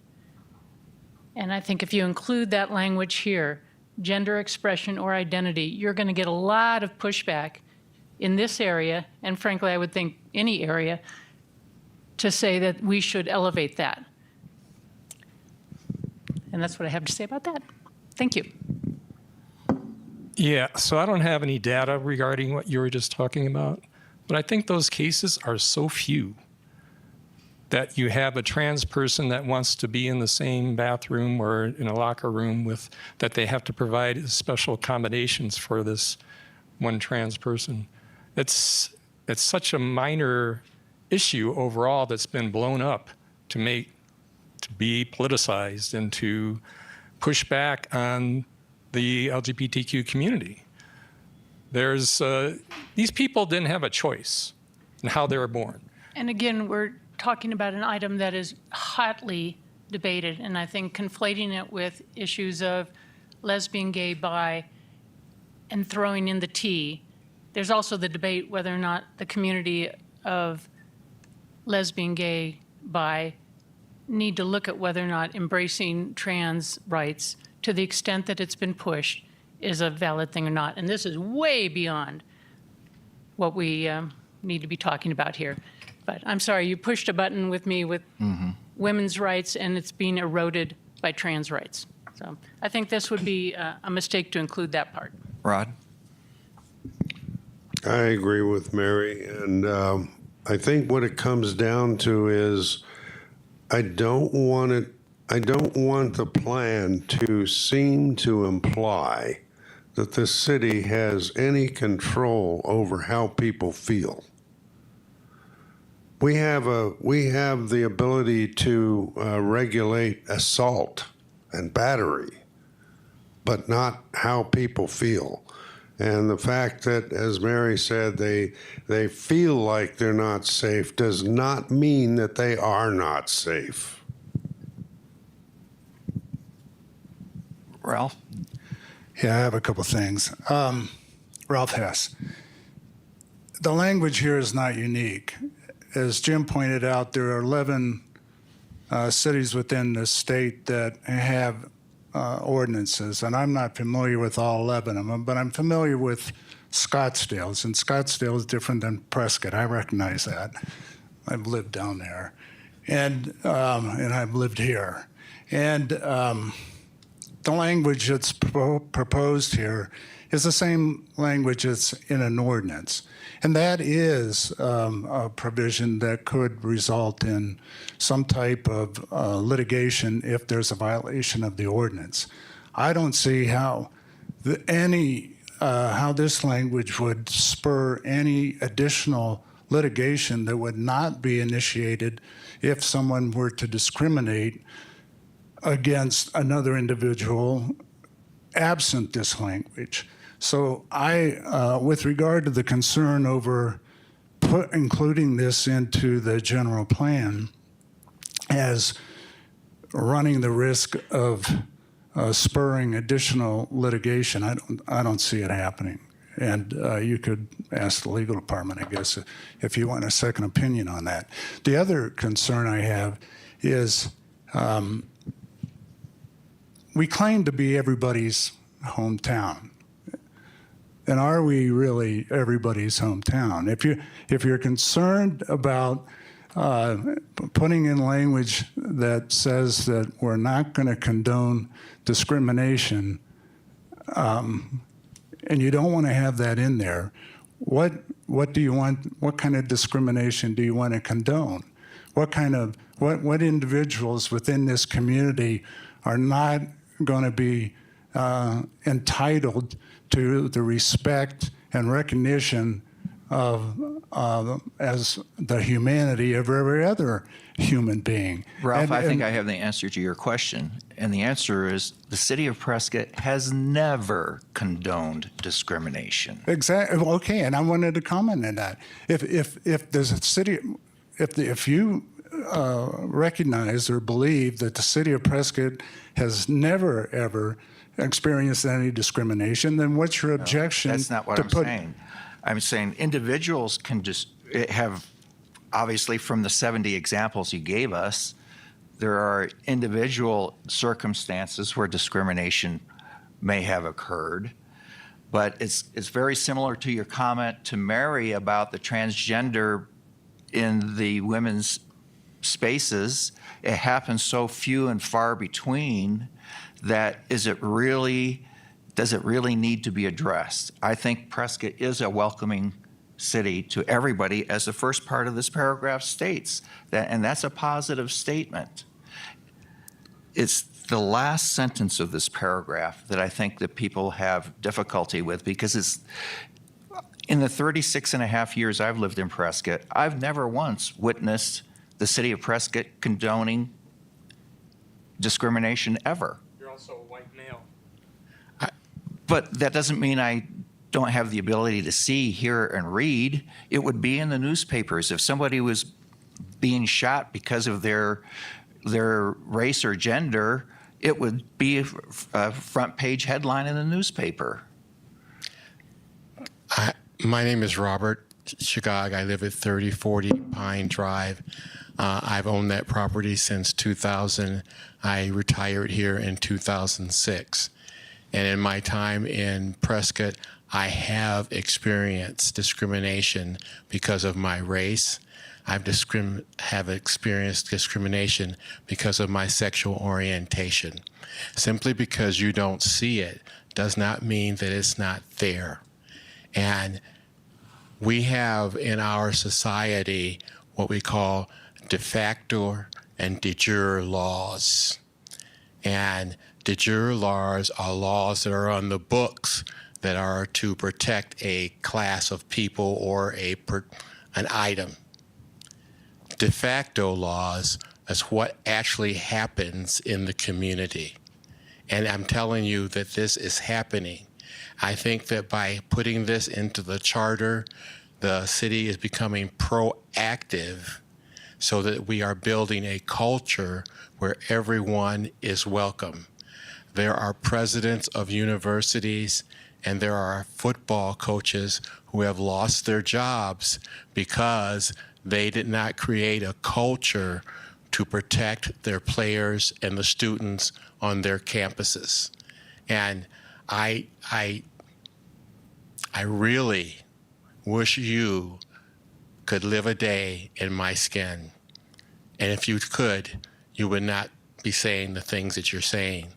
This afternoon, while passing out some leaflets for Martin Luther King, I ran into a woman who was from Germany, and I was telling her about the survey, and she was telling me that people in Prescott have told her to go back to Germany, that she doesn't belong here because her accent is very strong German. And I apologized to her. I told her, I'm sorry that you had to experience that. And she said, well, I tell them that she chose to be an American, and those of us living here didn't have that choice. And that she's proud to be an American, and she chose to be that. I'm proud to be an American. I'm proud to be an African American in this community, and I want to feel comfortable in this community. And what I'm telling you is that I don't feel comfortable. Tom? It seems to me, I mean, the notion behind this being included in here is certainly one that is, merits consideration. What I have a problem with, number one, it's not inclusive. I mean, it tries to be as inclusive as it possibly can. If you're really trying to include it, there's a whole litany of things that need to be added to this in order to be able to make it an inclusive statement, number one. Number two, I think that the statement tends to try to begin the process by which the city will be able to control or should control or have some say about how people think and how people feel. And I don't think that the government at any level should have that possibility in there. Now, to say something in here that is more positive, in my opinion, would be that instead of saying as such the city will not condone, how about the city has never allowed, and it's the city, I'm talking about the public, I'm not talking about the people in the city. When this is talking about the city, this is talking about the city, the staff, the elected officials, and what have you. And I think that's what we need to address this towards, that the city does not allow discrimination. We can't. It's not allowed. There are already ordinances in place that are taking care of that, federal ordinances. So to say that, the city will not condone discrimination, how about the city does not discriminate or harass individuals based on race, blah, blah, blah, blah, blah. That's a thought of a way of perhaps phrasing it so that the intent is met, and we can do it in such a way that it doesn't piss off the chairman. I think that's a good compromise, Tom. In fact, I was going to recommend as a compromise, we only need to change one word in your sentence, because I don't think Prescott has ever condoned discrimination, nor will it condone discrimination. So if you change the word will and put in the word does, it changes the sentence from a negative, punitive statement to a positive encouraging statement. So it would read, as such, the city does not condone discrimination or harassment, and it goes on and on and on, the rest of the sentence. So change it from will not condone to does not condone, because it never has condoned, nor will it ever condone discrimination.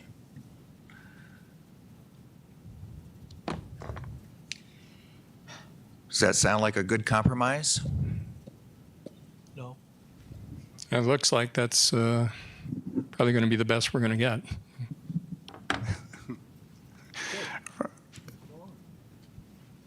So that covers it. Okay, let's do that. Let's change that one word from will to does. Okay. And just as a reminder, as we go through the public comment and planning and zoning commission and city council, it can change. So, yeah, this is a draft. That's a compromise. control? What are you saying? So, I mean, the MLK group is agreeable to that change? For now, yeah. For now. Okay. Okay. Is there anything else on page 1 of the introduction? Yeah, Ralph Hess. I thought, let's see, 1, 2, 3, 4, 5. The fifth paragraph where you talk about existing commercial and industrial areas, I think residential needs to be added in there since residential is part of the overall community that has to be interrelated with those. And there's no reference to water resources. I think water resources should also be added in there in that paragraph. With regard to the following paragraph, where the first sentence is the general plan organizes that are required in volunteer elements under the following chapters based on the Prescott's livability codes. And then the actual chapters follow the rest of that paragraph. Just as an editorial, I would suggest that the rest of that paragraph be moved after the listing of the chapters so that the first sentence leads right into the listing of the chapters, and then the following paragraph, or the rest of that paragraph, follows the list. Okay. And I do have something to show you guys. Kimley Horn has started to put together the draft of what it'll look like. So I do have something and kind of show you what it may look like. The goal is for it to look like. So it's a surprise. I was very excited, but I'm usually excited. Entertained. You have to stay. You have to stay. Anything else on page 1 of the introduction? Nope. Okay.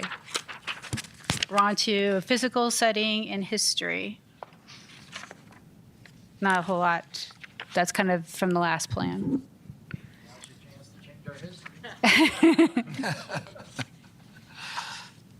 Yes. Yeah, Ralph Hess, I have a historical change. At the third paragraph where it says current archaeological culture resource investigations reveal occupational patterns of prehistoric Indian peoples. I would strike Indian. Prehistoric peoples weren't identified as Indian until the Europeans got here. Okay. Thank you. Okay. At least the semantics of the history. History is the same, just the words are different. Okay. And then for page 3, existing conditions and trends, is there anything that you feel that we might need to take out or we'll be updating this too as we get more information or updated numbers, but we have the note about the household income.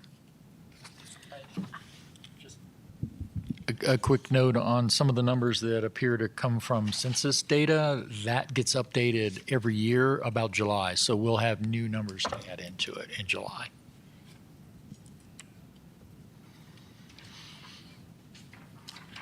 Okay, anything else under the introduction then? Nope, wow. Okay. Nope, nope.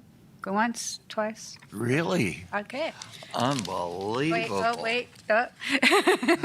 Ralph just Oh, found Ralph, something. okay. Yeah, so Ralph has, page 7, right at the end, the last paragraph, it says the city of Prescott is very much affected by the growth trends and development patterns of neighboring communities. It would be helpful, I think, to say how it's affected, to flesh that out a little bit. Actually, using the fire chief's statement that during the daytime, on nighttime, Prescott's a city of 45,000. During the daytime, it's a city of 100,000. You know, I think that's a great line. Yes.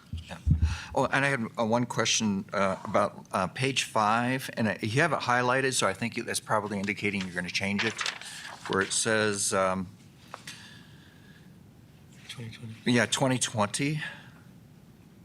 Yeah, we'll update that when we get in July, when we get the new Okay. census data. We'll All right. update that for 2024. Okay.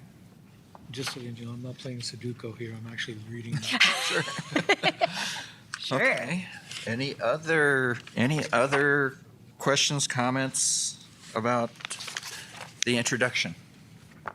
Nope. Okay.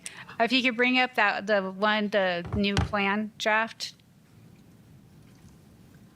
So I've been meeting with Kimley Horn. They're the ones that are going to helping staff put together the final draft.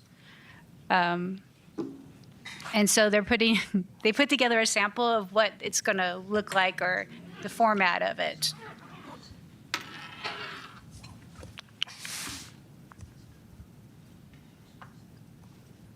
Yes. There it is. Should we have a picture of the lake? Oh, wow, that looks nice. So this is a cover of the plan. We'll probably add our slogan, planning the future, preserving the past, but this is what they put together. I walked in and saw this, and I was like very excited about that. So this is the cover that they're proposing. And then we'll have the acknowledgements, table of contents, and then, pretty pictures to make it look nice between chapters. Livability goals. This is where we can describe it a little bit better about the different chapters and the goals. And then just kind of what it'll look like.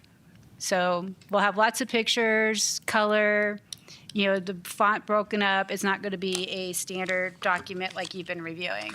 And I understand it's been very hard with the new format of how this is all going to be pulled together.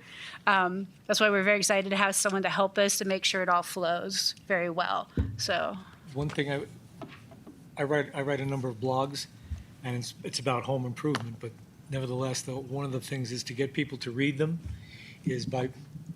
one of the ways to get people to read the blogs and have it more readable is the use of bullet points. So brief little snippets of information. Instead of a page full of words, it can be intimidating. Yes. But if you can break that up into segments that people can peruse quickly. yes. And like I said, we'll have the long version of the plan with all of it. Then we're going to have a condensed, more shortened version for the highlights. And it's mostly going to be the implementation goals and strategies, because that's the most important besides the land use map in that section. So just as a reminder, so our schedule. Tammy, behind you, I think we have a comment. You have a question? On the little thing I submitted, I checked 2 boxes, so I want to say something about the introduction. Sorry to interrupt you. Okay. All right, folks, this has to do with Prescott's livability goals, which I really like that phrase.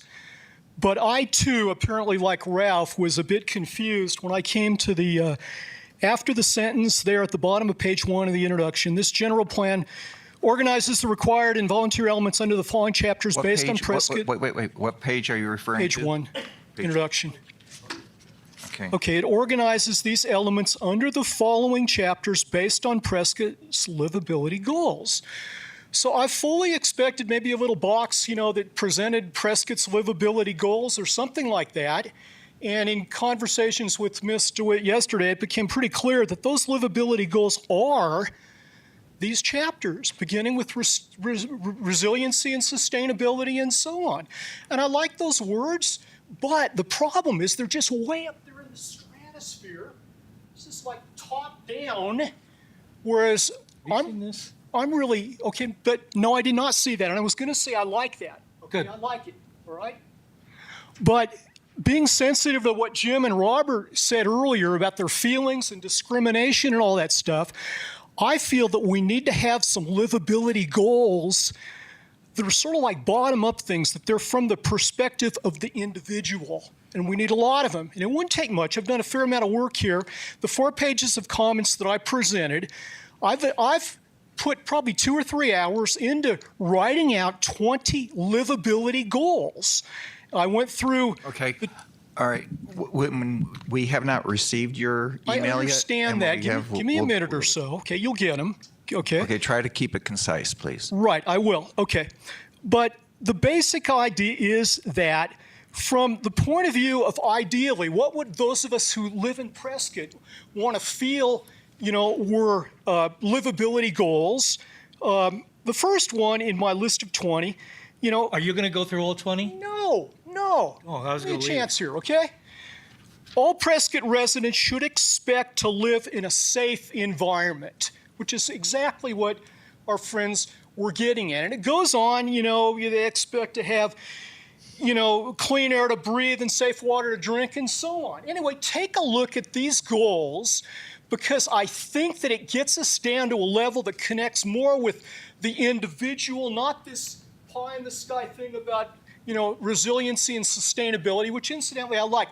Those are themes for goals. They're not the goals themselves, okay? Anyway, take a look at those. Thank you. Thank you. Okay, so next month, I have for you already, we will be going over the chapter of great places and neighborhoods and major plan amendments. So I have the paper copies for you guys. Great places and neighborhoods includes land use, historic preservation, and historic preservation, parks and recreation, pedestrian and bicycle circulation, and then that was it. A Tree City USA and lights and dark skies. What was the last one again? It's a big one. Okay. It's a lot of information in it. What was the last one you just mentioned? Tree City and dark skies. Okay. So I have these for you for next month. So what we're looking at doing, so next month is our last meeting to review this is the last chapter for us to review. So in July, we're hoping to have it in the new format with all the edits as much as possible for you and be able to get you guys paper copies of that. If not, we'll have a condensed version to review for the final to make sure we got all the content. But we are trying to plan for 2 meetings in July. Because I don't know if you can get through a whole thing in 1 meeting. Even though you've been giving us updates, edits, we've been taking all the comments we're getting from the public, we're integrating it into it. They were doing all that in the background. So this being the last chapter, we're looking at July 17th, and then the last meeting in July, that would have been your normal meeting. The goal is the July end of 17 and 31. Okay, July, yeah. It's a Wednesday. It's a Wednesday at 2 o'clock. That way we can be in this room. And Wednesday the 31st. And Wednesday the 31st. That gives us time to that way we can get through half of it and get through the other half. Hopefully we can get through it 1 meeting. Hopefully we've addressed everything. I'm hoping we did. But, something can come up. And then the last meeting in July will be our last one. And then in August and September is our 60-day comment period to go out to the public. And hopefully at the end of July, we'll have timelines of when the what's it called? My brain just, the virtual open house, and we'll have the days for when we're doing the other open houses during that time. We're planning for 2 open houses, probably one in August and one in September. Then at the end of September, we'll meet to go through all the comments and how we're going to how we're addressing them, and any other ideas that you have. Do you want us at the open houses? Yes, we will. Okay. And this time we'll have more help because we have Kimberly there to help us too. So we'll have a little bit more help so us staff can actually, instead of being at a table, be circulating. And then we start taking it through planning and zoning, hopefully in October. Yes, have to. I have to have this all approved by council by the end of January. We have some buffer, but that's the goal. So we'd at least have 2 meetings with planning and zoning, which we're required to have, one in here, one somewhere else. We have to have it in a separate off-site location. So we're already working on trying to figure out that location, and then it goes to city council for the final.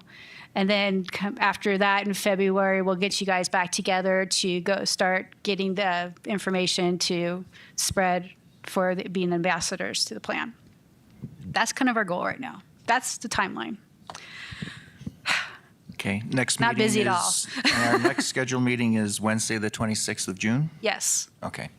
So hopefully there's no changes. This one, and what I'll do, so this will actually have the land use map, which we worked on updating. I will email that to you because if I put it on an 8.5 by 11, you won't be able to read it. So I will email that to you in a PDF so you can zoom into areas and see it. So I think that's all. A lot of work. Yes, Ralph. Ralph. Yeah, Ralph Hess. With this great place and neighborhoods, when you hand out the handout now, could you also please email it to us in electronic format? Yes, I can do that. Thank you. And the major amendments. I have major amendments too. Even though you guys have reviewed this a couple of times, there was the one change, but we wanted to make sure that we're reviewing it with the land use and the land use map because all We goes want to together. make that major amendments like easy to understand because the way it was. Well, we kept it because George was able to explain how this is used. The only thing we changed was how many. Yeah. There was only one thing changed, and it's highlighted on there, the only thing that you guys recommend changing. But we wanted to make sure this goes with the land use map because it all kind of works together. Okay. JD, been waiting for you. I won't come up. Can I just ask that for the sake of those sitting as the public, now the screen is Come on up, JD. So we don't, it's because we have the way that the documents are, if we can't zoom in on it, the way it's formatted, this room is not very user-friendly for us. Brian was trying to do, but even if you cannot get the documents to expand them so they're readable for those of us who are sitting here looking at the screens, it would also help if you make sure that as you're discussing each page and then you go forward, because it wasn't being kept up on the pages that you were discussing. And we probably would have had more comments, I need to tell you that, if you had made it readable and on the current page, but hopefully for the next meetings. Thank you. Okay, thanks, JD. But where most of the public comment is going to come from the 60-day comment period when they actually see how all the plan pulls together. I think that's going to be a lot easier for the public and everybody to see how it all pulls together with the new format. Sounds good. Any other questions, comments? George, Ralph, Rod, anybody? Mary? Okay, going once, going Tom. Twice, meeting adjourned. Thank you.